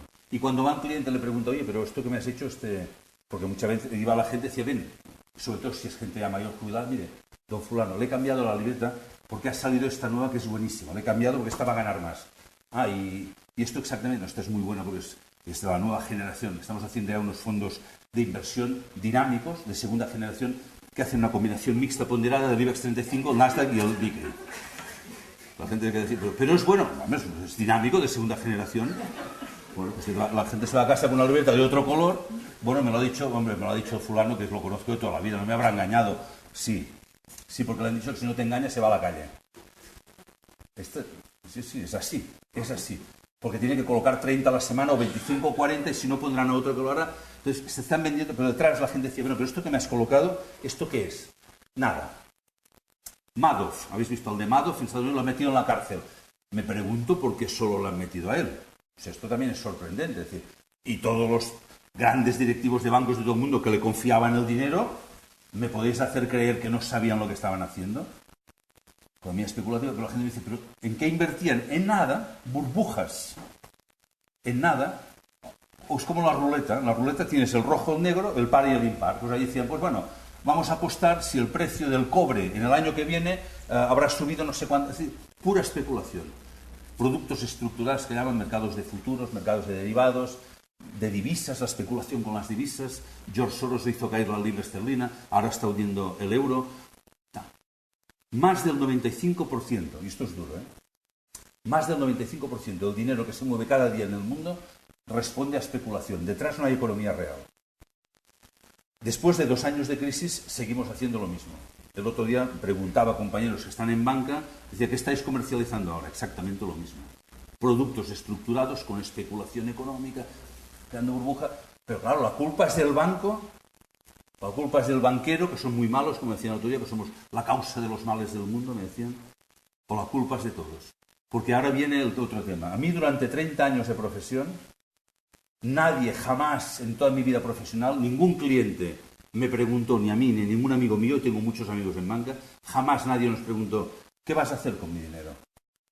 ¿A quién va a servir mi dinero? ¿A quién se lo vais a dejar? O la pregunta que hacían en el libro, ¿a quién sirve mi dinero? Porque el dinero no está en el banco, el dinero sale y va al mundo. ¿Con qué criterios lo vais a dejar este dinero? Nadie me ha preguntado esto. La gente primero no preguntaba nada, luego me decían, ¿cuánto pagas? Y se decía tal, oye, que allí pagan más, pero todavía con un tono ingenuo. Los últimos años, amenazas. Cuando te decían, oye, viene el señor tal a renovar el depósito que le ha vencido. Te escondías debajo de la mesa. Dios mío, no, ostras, este no. ¿Y cuánto le vence? 100.000 euros. Bueno, te hacías pasar ya temeroso. Decir, bueno, hola, don fulano, con una cara así. ¿Qué tal? ¿Qué le trae por aquí? Vengo a renovar. Tengo 100.000 euros. ¿Qué pagáis ahora? Una cara así. Bueno, ahora estamos pagando un 5%. ¿5? Hombre, por favor, si aquí al lado me pagan el 5,25 y me dan un juego de sartenes. Repitiendo la broma de la sartén. No, pero era así, ¿no? Y a lo mejor un cliente de toda la vida, que incluso en épocas de dificultad le habías ayudado, decía, oye, el dinero es el dinero. Si aquí dan el 7 y tú me das el 5, estoy perdiendo. Yo tengo que ir donde me den más. Este es el criterio que ha movido el mundo. El dinero me tiene que dar dinero sin hacer nada. Y esto es un error. No existe esto. No existe. El dinero no puede dar dinero sin hacer nada. Este crecimiento es una enfermedad. Mirad, en el cuerpo humano he empezado con una imagen orgánica del mundo.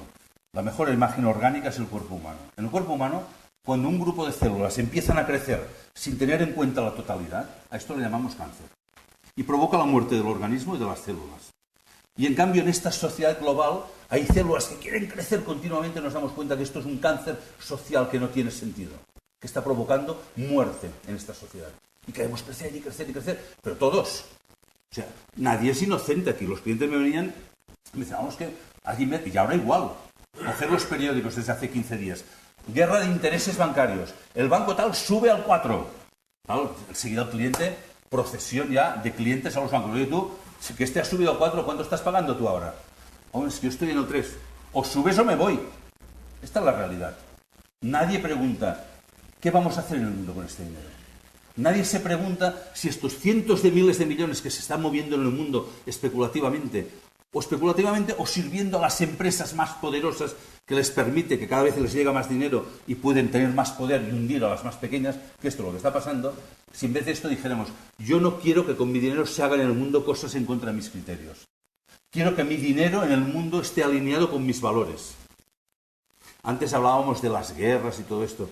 ¿Por qué hay guerras en el mundo? Porque es uno de los negocios más fundamentales que hay hoy. Mueve cientos de miles de millones el negocio de las armas. Y además, y este es un tema que no sé si lo acabaremos algún día, el tema de los paraísos fiscales, con el tráfico de armas se blanquea el dinero de la droga y la prostitución en los paraísos fiscales. Y si alguien alguna vez ha podido ir a un paraíso fiscal o le han contado, os sorprenderíais de ver qué entidades están por allí. A veces con nombres camuflados y a veces directamente sin ningún pudor.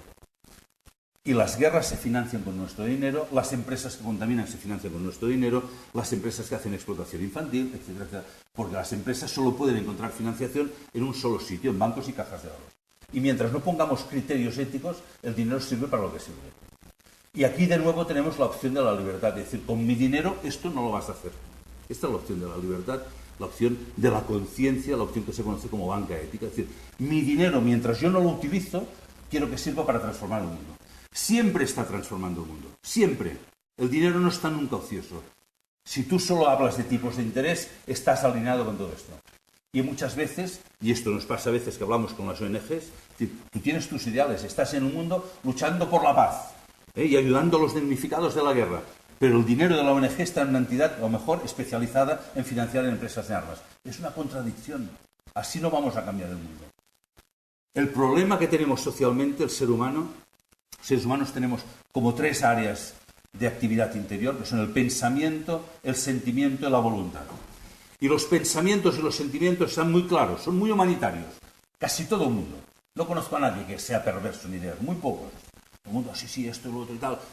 Pero, señor, cuando llega el dinero, que es nuestra voluntad, el dinero es nuestra fuerza, nuestra capacidad de transformar el mundo, esto es aparte. La gente dice, no mezcles. Una cosa es una cosa, otra cosa. El dinero es el dinero. Negocios son negocios. Pues no, hay que mezclar. Hay que mezclar, porque lo que hemos hecho durante décadas con nuestro dinero, cuando vamos al banco amenazando al director de cuánto me pagas si no me voy, lo que estamos haciendo es entregar nuestra voluntad. Hemos entregado nuestra fuerza y nuestra voluntad a los bancos. Y les hemos dicho así, aquí tienes mi fuerza, puedes hacer con ella lo que quieras. A cambio esto sí, una vajilla, una cubertería, unas sartenes o lo que sea. O un tipo de interés muy interesante. Esto es lo que hemos hecho. Luego decimos, claro, es que los bancos tienen el poder del mundo. Claro, se lo hemos dado. Claro que sí. Y cada vez tendrán más porque van a quedar menos con toda la crisis de las fusiones y tal. Y entonces nos dejamos seducir. Es tan fácil seducirnos y comprar nuestra voluntad. Si a un 4 no es suficiente, voy a subir al 5, al 6 o al 7. Y habrá un punto que dice, hombre, yo por un punto no cambiaría. Pero claro, es que si me dan mucho más, claro, es que pierdo dinero. ¡Pam! Esta es la trampa. Y a partir de ese momento hay un límite, un tipo de interés o un regalo atractivo. Hay entidades que vuelven a regalar televisores. Hay entidades que dicen, tráeme tu nómina, te regalaré 500 euros. Yo pensaba, digo, sí que es importante recibir, domiciliar una nómina, un banco que te regalan 500 euros. Fijaros si es importante que os dan regalos, os dan dinero, regalan televisores. Os están diciendo que vuestro dinero es muy importante. Por tanto, si es importante, no lo vendáis a un precio tan bajo. El dinero puede servir para ayudar a cambiar el mundo. El tema de la banca ética nació hace muchos años. En la época de los años 60 en Estados Unidos hubo la guerra del Vietnam, como sabéis, una guerra mediática también, con manifestaciones en contra de la guerra y tal. Y ahí la gente descubrió, algunas ONGs y algún grupo cristiano de estos importantes que hay por allí, que sus ahorros y sus fondos de inversión financiaban directamente la guerra del Vietnam. Y esto fue una sacudida muy fuerte. Pusieron el grito en el cielo. ¿Cómo es posible? Nosotros, ONGs financiando la guerra de Vietnam. Y esta es la pregunta. ¿Cómo es posible hoy que existan 50 guerras en el mundo que permitamos lo que he dicho todo antes? ¿Por qué es posible? Yo, cuando les preguntaba, decía, bueno, ¿tú qué has hecho con tu dinero? Lo que hemos hecho todos, llevarlo al banco y decirle al director que dé el máximo posible. Y el director lo hace bien. Si tú dices que dé el máximo, pues lo invierte en las empresas que más rendimiento dan. Entonces, da más rendimiento una empresa que contamina que una que pone recursos para no contaminar, porque se tiene que gastar el dinero. Y gana más una que hace explotación humana e infantil que una que respeta los derechos humanos. Esto es evidente. Y claro, en armas da muchísimo. Por eso no acaban las 50 guerras. Yo he estado en charlas en universidades, en congresos, y una vez estaba hablando de esto, que las guerras las financiábamos nosotros y tal. Esto en la Universidad de Santiago de Compostela, y la gente de allí, los estudiantes, los profesores, se sintieron heridos. No, hombre, pero las cajas de ahorros de Galicia no, ¿verdad? Dijeron, a ver, digo, mira, yo tengo por costumbre nunca dar nombres porque a mí no me toca. He estado 30 años en una caja, ahora no me toca a mí ir a pregonar quién hace qué. Pero habían ponentes de Justicia y Paz, de Ecologistas en Acción, bueno, de otras ONGs, ¿no? Y dijeron, ya vamos a contestar nosotros.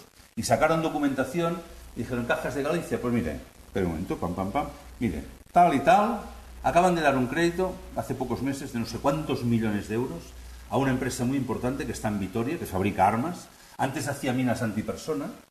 Os aconsejo ver un libro de Gervasio Sánchez, que se llama, que le dieron un premio a las fotos de lo que han provocado las minas en el mundo. Hay que verlo. Es insoportable, pero hay que ver ese libro y ver cómo hemos contribuido, porque España es uno de los países que más minas antipersona ha fabricado. España, que somos unos pobres, bueno, iba a decir desgraciados en economía, no tan desgraciados, pero tal, en el tema de armas estamos bien. Hemos subido en el lugar del ranking al lugar 7 de la venta de armas en el mundo. Esto hay que decirlo. Da igual que el gobierno sea de derechas que de izquierdas. Esto no lo para nadie. Entonces, fabricaban minas antipersona. Cuando las prohibieron, pasaron a fabricar bombas racimo. Y antes matábamos desde abajo, ahora no es legal, pues matamos desde arriba. Que de momento es legal, ¿no? Cuando prohíban las bombas racimo, pues haremos bombas laterales, o yo qué sé lo que haremos. Entonces, bueno, dieron un crédito de X millones de euros a esta empresa para la guerra de Sierra Leona, concretamente. Un crédito a devolver en 5 años. Y decía la gente de Justicia y Paz, daros cuenta que en Sierra Leona, por lo menos, la guerra va a durar 5 años más. Porque imaginaros qué desastre económico que mañana firmarán la paz. ¿Qué hacemos con las armas? ¿Cómo devolvemos el crédito? Hay que mantener la guerra como sea. Es un tema de negocio. Igual que en Estados Unidos. ¿Sabéis lo que da el negocio de las armas en Estados Unidos? Por eso, en plena guerra con Saddam Hussein, George Bush y Tony Blair le seguían vendiendo armas a Saddam Hussein. Porque una cosa es la guerra y la otra son los negocios. No mezclemos. Es así, es real.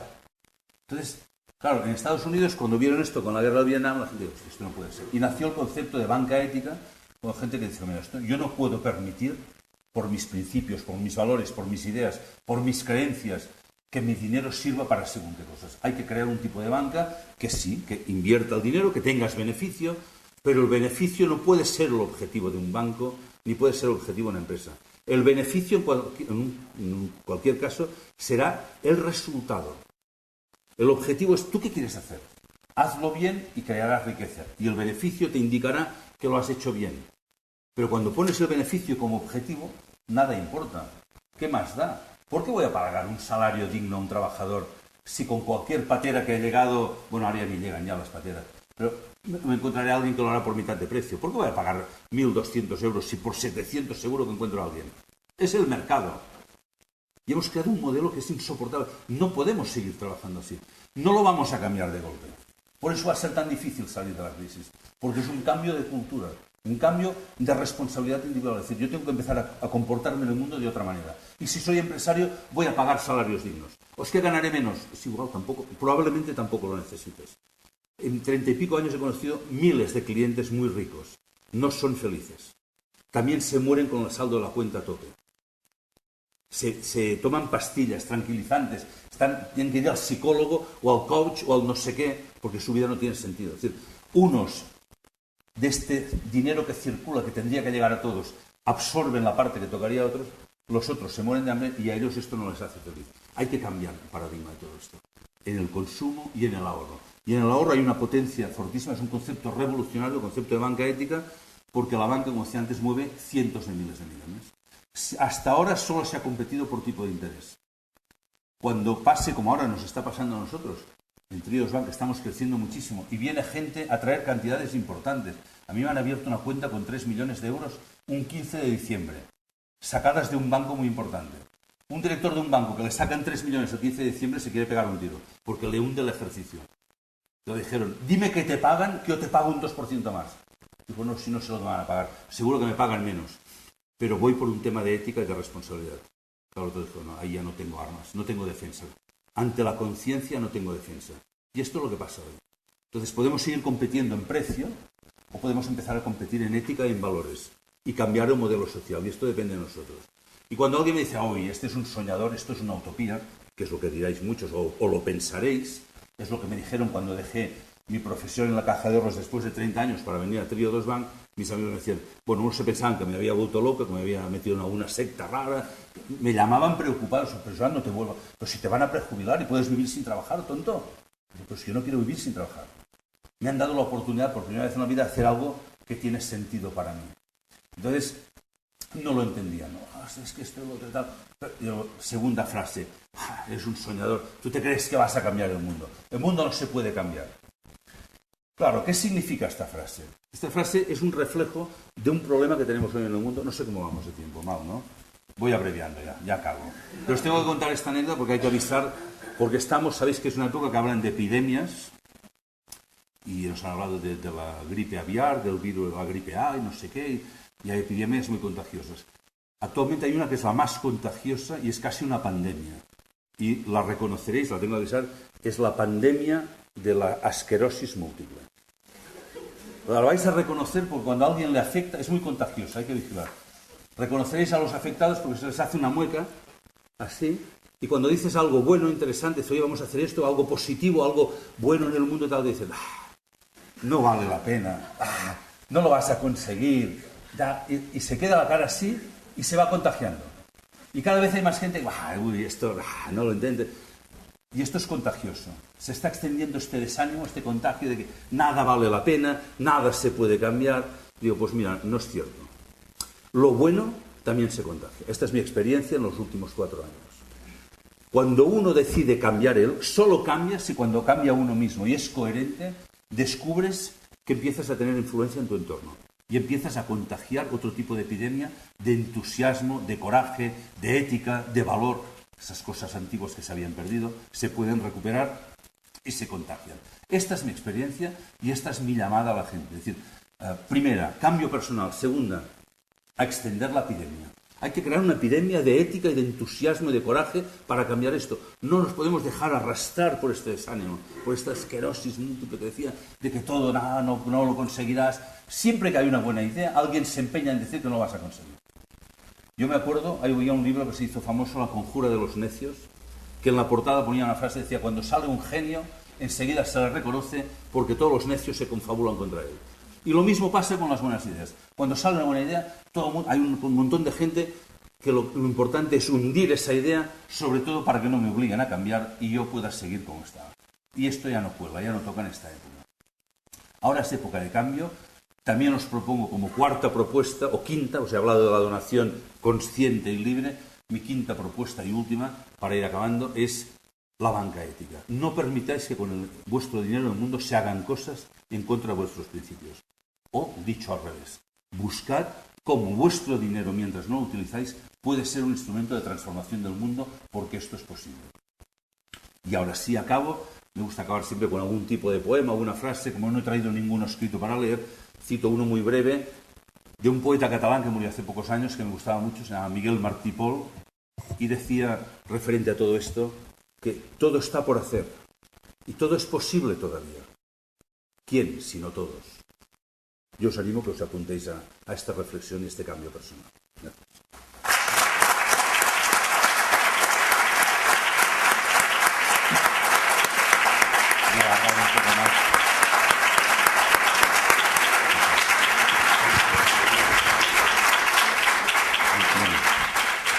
no he controlado muy bien el tiempo.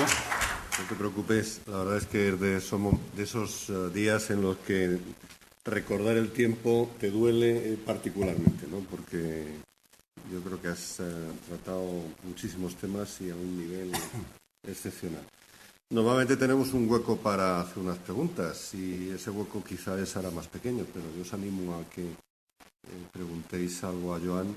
De todas maneras, bueno, del banco casi nunca hablo, la gente me dice, no has contado nada. Aquí han venido compañeros, hemos dejado información, si alguien quiere más, esto lo encontraréis en la página web o pedís información a los compañeros, os lo enviarán. Pero el rato que teníamos yo prefería hacer una reflexión más filosófica, los detalles de un banco, pues esto lo podemos explicar ahora, luego lo pedís y ya está. A mí me gustaría saber cómo te puedes enterar de qué invierten los bancos. No lo vas a saber. No se puede saber porque si lo preguntas, yo por ejemplo durante 30 años que estuve en la caja yo mismo no lo sabía. Yo sabía la parte más visible, ¿no?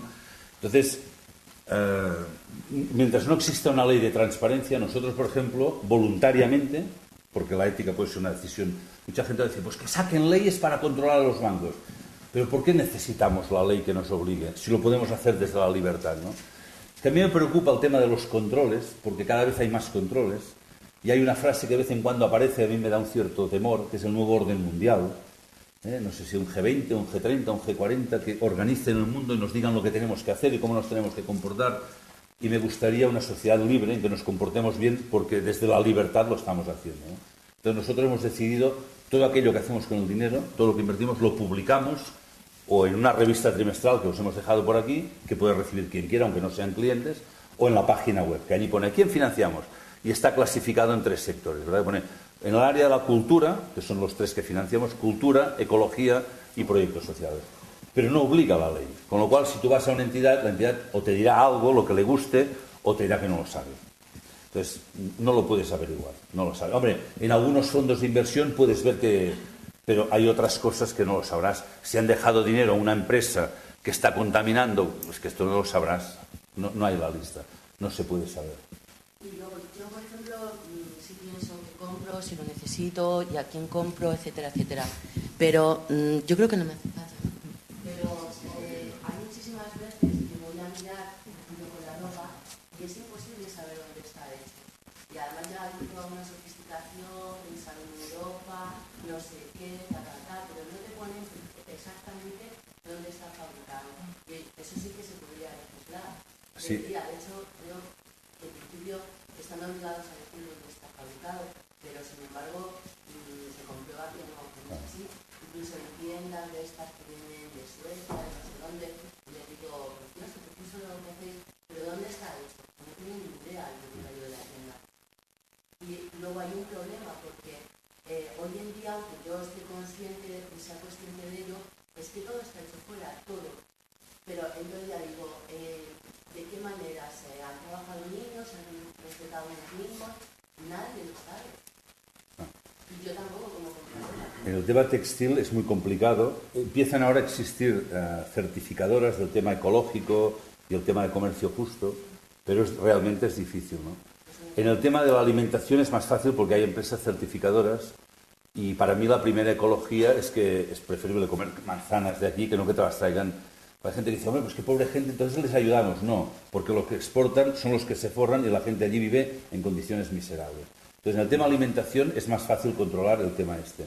En el tema textil se están empezando, hay campañas, hay entidades como por ejemplo SETEM, creo que Intermón y otras, que hacen la campaña Ropa Limpia, investigan, pero hacen falta muchos recursos. Porque antes investigaban a las compañías, pero ahora las compañías subcontratan a otras compañías que subcontratan a otras y la que hace explotación infantil es la última. Y como no tengas muchos recursos para investigar, te pierdes en el camino, ¿no? Entonces es complejo, es difícil. Hay revistas que informan de cosas, por ejemplo hay una revista que se llama Opciones, que está por internet. Ahora me han dicho que ha salido otra, pero no me acuerdo el nombre. Es complicado en el tema textil, en el tema que os decía madera, sí que pues hay madera certificada FSC.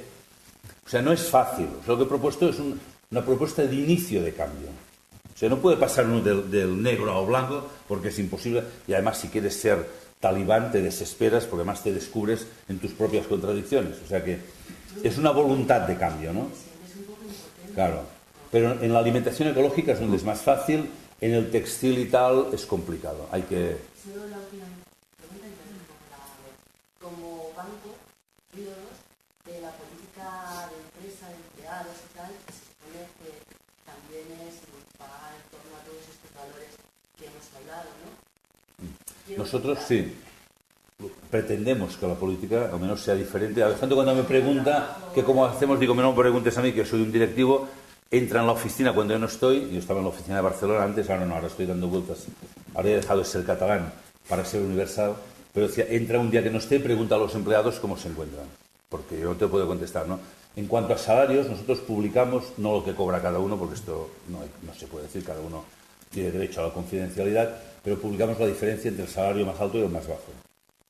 Que en banca está, te cuento, no sé, ya quitando los que cobran millones, entre cargos normales y de entrada están 70 y pico, me parece la diferencia.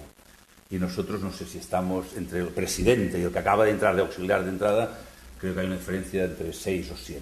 O sea que es, ahí se mira esto, ¿no? Y se intenta, pero probablemente igual algún empleado te diría, pues no, porque a mí me tratan mal. Hombre, espero que no, ¿no? Pero y procuramos que la política sea en coherencia con esto que estamos diciendo. Más que procurar. O sea, los que hemos venido al banco hemos venido por vocación. Si uno no deja 30 años de profesión a punto de jubilarse, si no es para una cosa, y como yo, son los demás. Entonces, intentamos. Se puede siempre mejorar, ¿eh? Seguro que alguien diría, pues han hecho este fallo, el otro. Yo que tengo la costumbre, antes de ir a dormir, de repasar lo que he hecho durante el día, me fastidia mucho cada día ver que los defectos pasan días y no los cambio, ¿sabes? Entonces, relaciones humanas son errores, pero la voluntad es esto. Es decir, en la empresa, o sea, el banco cuando se creó, y esto suena cuando la gente dice, no me lo creo, bueno, se creó con el objetivo de ser un instrumento de transformación social. Es decir, la misión del banco es contribuir, desde el mundo financiero, contribuir a un cambio de la sociedad. Para eso se creó el banco. Y la gente que entra, cuando la selección de personal que hacemos, se mira ante todo el tema de los valores, la vocación. A mí me da igual que uno tenga 5 másters y 4, te da igual. Lo que queremos es, hombre, gente con experiencia en banca, pero con corazón, o con valores, o llámale como quieras, ¿no? Entonces, me gustaría pensar que los empleados están todos muy contentos. Siempre, seguro, somos ya 90 o 90 y pico, seguro que encontrarás alguno que no está tan contento, probablemente, ¿no? Además tenemos que trabajar mucho y tal, pero yo creo que te contestarían bien, me gustaría pensar. ¿Alguna cosa más? Para ello. Has hablado de que la clave para este cambio es la conciencia, principalmente, ¿no? ¿Podrías dar algunas claves en este sentido, aunque sean personales, como lo que has dicho, que al final del día ahora sí. pasas? Antes lo he dicho, pasa que en según qué ámbitos me extiendo más en este tema, pero ya que lo preguntas, yo lo he citado. O sea, para mí es fundamental dedicar una parte del día al trabajo interior. O sea, esto es fundamental. Mucha gente lo está haciendo. O sea, yo cuando ahora en conferencias digo que yo por la mañana me levanto y dedico un rato a meditación y luego a estudio de temas filosóficos, espirituales, cuando acabo la conferencia me vienen diciendo, yo también. Que no les oiga a nadie, ¿no? Entonces te digo, a ver si ya salimos del armario con la espiritualidad. Porque, ¿por qué tanta vergüenza si todo el mundo lo está haciendo? Y si no lo hacen, lo están buscando. Porque es inherente al ser humano. Entonces, dedica un tiempo simplemente... Es que todo te llama hacia afuera. Cuando creas un espacio de silencio, la invitación es a mirar hacia adentro. Lo que pasa es que cuando uno hace tiempo que no lo hace, el primer momento es terrorífico, porque cuando miras hacia adentro lo que encuentras es un vacío. Y no siempre se aguanta esto. Entonces hay que tener el coraje de aguantarlo, ayudarse. Hay que recuperar el diálogo, hablamos poco, pero no por internet. Yo a mi hijo pequeño que hacía lo del Messenger o no sé qué, decía, pero que hablas con amigos de América o tal, dice, no, con los del barrio. Digo, pues iros a la plaza y os tocáis un poco y os abrazáis, porque hace falta abrazar a un amigo cuando tiene un problema, y sabes estas cosas. Dice, hay que recuperar el diálogo, el estudio, la lectura, la poesía, esto que nos ha hecho civilización y que lo hemos dejado en función del fútbol, del consumo, de la tal. Es que hemos perdido el norte. Entonces, dedicar un tiempo interior, yo recomiendo esto, el tema de la meditación. Hay muchos caminos de tipo espiritual, ahí cada uno tiene que encontrar el que le parece bien. Lo de la retrospección por la noche a mí me ha ayudado siempre, pero corto, 5 minutos, repasas el día, y carácter retrospectivo, y ves cómo te has relacionado con los demás. Y ves cosas que dices, aquí he fallado, o sea, pero no es para juzgarte, es para tomar conciencia. Y te levantas por la mañana con la voluntad de ser mejor persona ese día, que casi nunca lo consigues, pero... es la voluntad permanente de cambio. Esto es lo que tiene que acompañarnos, porque esto es nos humaniza, ¿no? Entonces, esta es mi recomendación, humanizar la sociedad. Pero esto ya, cada uno tiene que ver cómo, cuándo. Lo que no sirve es la excusa, es que no tengo tiempo. Sácalo de otra cosa. No mires el partido de los goles del Ronaldo o del Messi, o duerme un poquitín menos, tampoco hace falta horas. Pasa que cuando haces la práctica de esto, cada vez necesitas más horas, porque realmente esto es lo que te llena, ¿no? Esta es mi recomendación, porque cuando uno hace esto, luego esto lo lleva a su empresa, lo lleva a su banco, lo lleva a su universidad. Ya no eres yo en casa soy esto y lo otro, sino que intentas incorporar. Y lo que hay que suprimir es esta esquizofrenia de que en casa soy una cosa y en mi trabajo soy otra. Esto provoca sufrimiento al que lo vive así.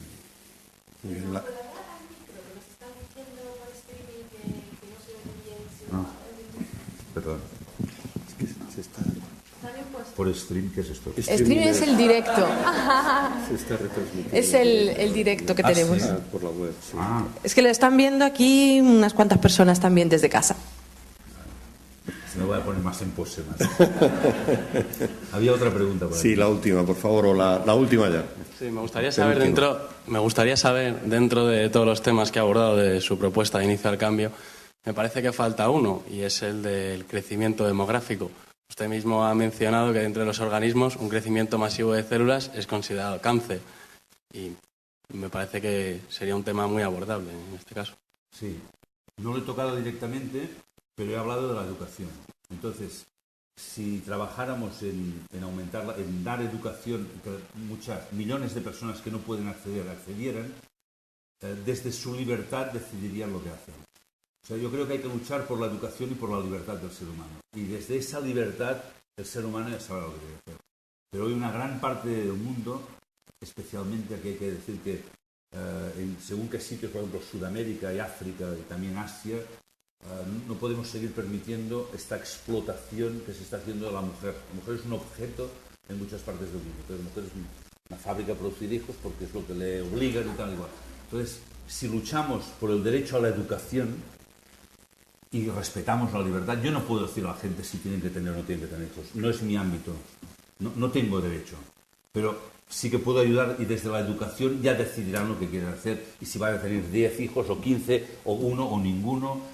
Entonces, pero es desde la libertad y desde la educación que vendrá la respuesta, creo yo. De todas maneras, hay quien te diría que, bueno, este crecimiento va, o lo frenamos desde la educación y desde la libertad, o vendrán debacles, como ya están viniendo, que van a reducir una gran parte de la... Hay gente que cree que realmente no vamos a ser capaces de parar este cambio climático y van a venir a millones de personas de manera. Son visiones pesimistas, yo no quiero pensar en esto, pero yo no quiero decidir estas campañas de natalidad, lo que tienen que hacer. No, yo creo que yo no tengo derecho, cada cual sabrá lo que hacer. Pero sí que tenemos que ayudar a desarrollar la educación y la libertad. Y de allí vendrían muchas soluciones a los problemas. Entonces, bueno, no permitir que se vulneren los derechos humanos. Hoy hablábamos, ¿por qué estamos permitiendo que se fabrique en China? Y que se haga todo lo que se hace. ¿Por qué rendimos pleitesía a China? Se están todavía ejecutando más de 20.000 personas al año en China porque hay pena de muerte y tal, no hay derechos humanos. Pero claro, nos fabrican barato, nos interesa tener relación. Pues no. O sea, hemos separado una vez más a nivel político lo que nos interesa económicamente, bueno, nos interesa no sé quién. Hemos deslocalizado producción de aquí y se hace en China, en Tailandia, en Birmania y tal. Pero en cambio no exigimos los derechos humanos de esos países. Ahí tenemos una responsabilidad. Si hubiera derechos humanos, este problema probablemente habría cambiado de rumbo, ¿no? Pero yo no soy partidario de decirle al otro lo que tiene que hacer. Para mí el respeto a la libertad es sagrado. Pero es un problema, ¿eh? No lo he tocado, pues que, bueno, muchas cosas no he tocado. Esto es una charla informativa provocativa, no es mucho más, ¿no? Joan, la última pregunta.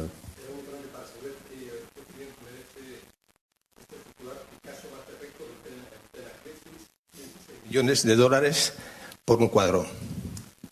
Bueno, esto pone un poco en evidencia, para mí esto a veces yo hablaba del arte, de la cultura, para mí no es esto es la mercantilización del arte, ¿eh? Un poco esto, o que se pague no sé cuánto por un futbolista, o por ejemplo en Barcelona hay un proyecto de remodelar el campo del Barça que vale 300 millones de euros. para que unas cuantas personas más se sienten, o hay una entidad que va a dar 300 millones de euros para financiar una de esto de Fórmula 1, todo en el mismo paquete. Tantos millones de Picasso, tal. La pregunta es en dónde tenemos los valores. Este es el tema. Es que forma parte de lo mismo. O sea, me da pena, porque cuando ves la globalidad, lo decía antes, para mí, ya sé que es muy tarde, pero para mí la imagen orgánica que decía del cuerpo humano, para que hagáis una idea de lo que estaba diciendo, en el cuerpo humano hay un órgano que es el corazón. El corazón, a pesar de que cuando era pequeño en el colegio me decían, el corazón es una bomba aspirante impelente, me decían. Es una definición asquerosa esta definición. Una bomba aspirante impelente. Es que es feo. O sea, ya se ve que no puede ser cierto porque es feo, ¿no? Entonces, no es ninguna bomba. Una bomba es una cosa mecánica. El corazón, cuando le llega la sangre venosa, que ha pasado por todo el cuerpo, ha pasado por todas las células, llega a un punto, curiosamente, en la entrada de la sangre, la cavidad la llaman aurícula, que es casual, porque aurícula viene de auricular, viene de oreja. ¿Por qué le llaman aurícula a una cavidad del corazón? Porque el corazón escucha la información que lleva la sangre. Y en función de esa información de todo el cuerpo, luego pasa a los pulmones, coge más o menos oxígeno en función de esa información y luego lo envía otra vez al cuerpo, pero no como una bomba. No, una bomba sería siempre igual mecánico. Y el corazón envía a cada célula del cuerpo lo que necesita. Porque cuando tú estás estudiando te envía mucha sangre oxigenada al cerebro. Y cuando haces la digestión va más sangre al aparato digestivo. Y cuando estás corriendo por la calle va a las piernas. El corazón tiene la visión global del cuerpo y reparte la sangre oxigenada, que es la vida, en función de las necesidades.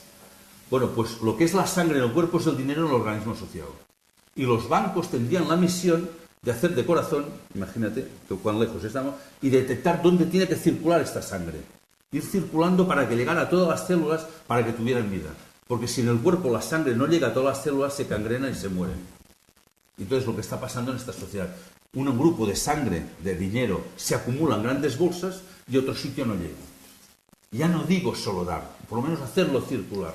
Entonces, cuando ves que para un cuadro pueden llegar 100 millones de euros, para un no sé qué de fútbol, no sé cuánto y tal, me da un sentimiento más que de tristeza, es de dolor. Por decir, no nos damos cuenta que una parte de nosotros está muriendo por esto. Pasa que no tenemos esta conciencia. Si a uno de nosotros se le estuviera cangrenando un pie, no diría, bueno, es el pie. No, es tu pie, eres tú. Cuando se está muriendo otro ser humano, todavía no tenemos esa conciencia que algo nuestro se está muriendo. Y no es poesía esto que digo. Y además, cuando uno conoce las leyes universales o las empiezas a intuir, todo aquello que no tomas por conciencia te va a venir por otro lado. Hay unas leyes universales de compensación. Han hablado de ellas todas las religiones y uno creerá o no creerá, pero la vida tarde o temprano, a veces es muy tarde, te va a pasar una factura, pero no como un castigo, sino para que te des cuenta que esto que haces es un error. Entonces, para mí, gastar 100 millones de euros en un cuadro, sea Picasso, sea quien sea, es un profundo error. O sea, el arte no debería mercantilizarse de esta manera. Y el dinero, en este momento, es más necesario que vaya a otras cosas. Pero repito, coger cualquier ejemplo de cada día. Un chaval, mi hijo pequeño jugaba fútbol, hasta que se rompió el pie, jugaba con estos cadetes de un equipo y tal, y habían chavales de 16 años que estaban ganando en esa época 3 millones de pesetas al mes. Te hablo hace años. ¿El fútbol? ¿Qué mueve el fútbol? Jugadores de tercera división, digo fútbol por decir algo, o el baloncesto, no sé qué, tal. Entonces, cuando miras todo esto, es decir, ¿hay pobreza en el mundo? No, es la época de más riqueza económica de la historia de la humanidad. Nunca ha habido tanto dinero en el mundo como ahora. O sea, no hay pobreza. Hay un error en la distribución de la riqueza. Este es el problema. Entonces, para mí esto solo es un símbolo de este error. El que compra el cuadro no será más feliz por tenerlo colgado en su habitación. ¿Sabes? Ya, creo que tenemos... Sí, hay una última pregunta, si puede ser, que nos la hacen por Twitter. Bueno, el streaming lo estamos emitiendo y luego también hay gente siguiéndonos en Twitter. Y bueno... es español. Bueno, entonces pregunta un usuario, periodismo humano, si Internet permite también a los bancos ser tecnológicamente independientes y buscar sus propios canales de clientes. Bueno, Internet, yo antes lo decía, Internet abre muchas posibilidades, ¿no? También para lo malo y para lo bueno. Nosotros utilizamos muchísimo Internet porque todavía tenemos una red de oficinas, tenemos ahora 6 oficinas, vamos a abrir 3 más. Nosotros sin Internet no podríamos tener un crecimiento, por tanto nos permite esta difusión también difusión de la conciencia, ¿no? Es curioso, se nos ocurrió, bueno, a mí no, a los responsables de comunicación del banco, hacer esto de Facebook, que todavía no he entrado nunca, pero me han dicho que está muy bien. Y bueno, desde mediados de diciembre ahora tenemos ya más de 8.000 fans de Triodos Bank, ¿no? 8.000 fans de un banco en época de crisis bancaria. Tú tenías que salir en el Guinness, ¿no? Entonces, esto la respuesta es decir, a nosotros el Internet o todas estas redes modernas, yo creo que ahí vamos a tener una gran fuerza porque, bueno, por desgracia, en prensa no todo es libertad. Habría que preguntar también quiénes son los dueños de la prensa, y yo he visto como algunas noticias se filtran, ¿no? Y no se dejan salir. Por ejemplo, el año pasado Financial Times nos concedió el premio de ser el mejor banco del mundo en sostenibilidad. Y esto es una noticia porque hay muchas entidades que pugnan por esto, ¿no? Yo pasé la noticia a unos periodistas amigos de algunos periódicos que tampoco hace falta decir. Y al cabo de unos días me dijeron, no nos dejan sacar la noticia. Pasa que le dijeron, no nos dejamos sacar. Esto no es un tema de interés. Pero, entonces, en este sentido, de momento todavía Internet permite que la gente por estos canales de Facebook, Twitter y todo esto que sabía, también circula mucha porquería, pero también lo bueno puede crear, ¿no? Entonces, yo prefiero el encuentro humano, pero no siempre es posible. Entonces, en este sentido, Internet ayuda a complementar esa comunicación, ¿no? Muy bien. ¿Alguna cosa más, Laila? Nada más. Bueno, yo por mi parte la verdad es que me estaría sinceramente más tiempo. Yo creo que los temas lo merecen. Y yo tengo aquí anotadas palabras que no suelen sonar en estas escuelas de negocio. No obstante, recordar también a todos que el color verde de esta casa tiene un sentido de valores que tienen que ver con bastante con lo que has dicho tú esta tarde, la economía verde, la sostenibilidad. Esta casa fue la primera en España que sacó hace 32 años un máster en medio ambiente que apuesta por la sostenibilidad, que tiene varios cursos dedicados a ello, y por tanto nos encontramos muy a gusto hablando y oyendo estos temas, ¿no? Cuando además se oye a alguien representante del sector financiero hablar de esto, pues todavía es más valioso. Cuando además se pone el interés y se transmite la convicción que tú tienes en todos estos temas, todavía más. Con lo cual te felicito porque eres un gran comunicador, porque estás haciendo algo en lo que crees, que eso también es algo que verdaderamente es meritorio y de admirar, y que creo que has hablado de muchísimas cosas que merecerían mucho más tiempo y que yo me siento verdaderamente a disgusto, por un lado, diciéndote que tengo que terminar, pero claro, no son horas, y segundo, creo que no debe ser el principio de una larga amistad, porque de hecho ya hemos tenido otros contactos. Tenemos una presentación de proyectos dentro de 2 semanas. Nos gustaría que asistierais para evaluar los proyectos. Muchos de ellos tienen que ver con temas de proyectos hechos por los alumnos y que podamos seguir trabajando juntos.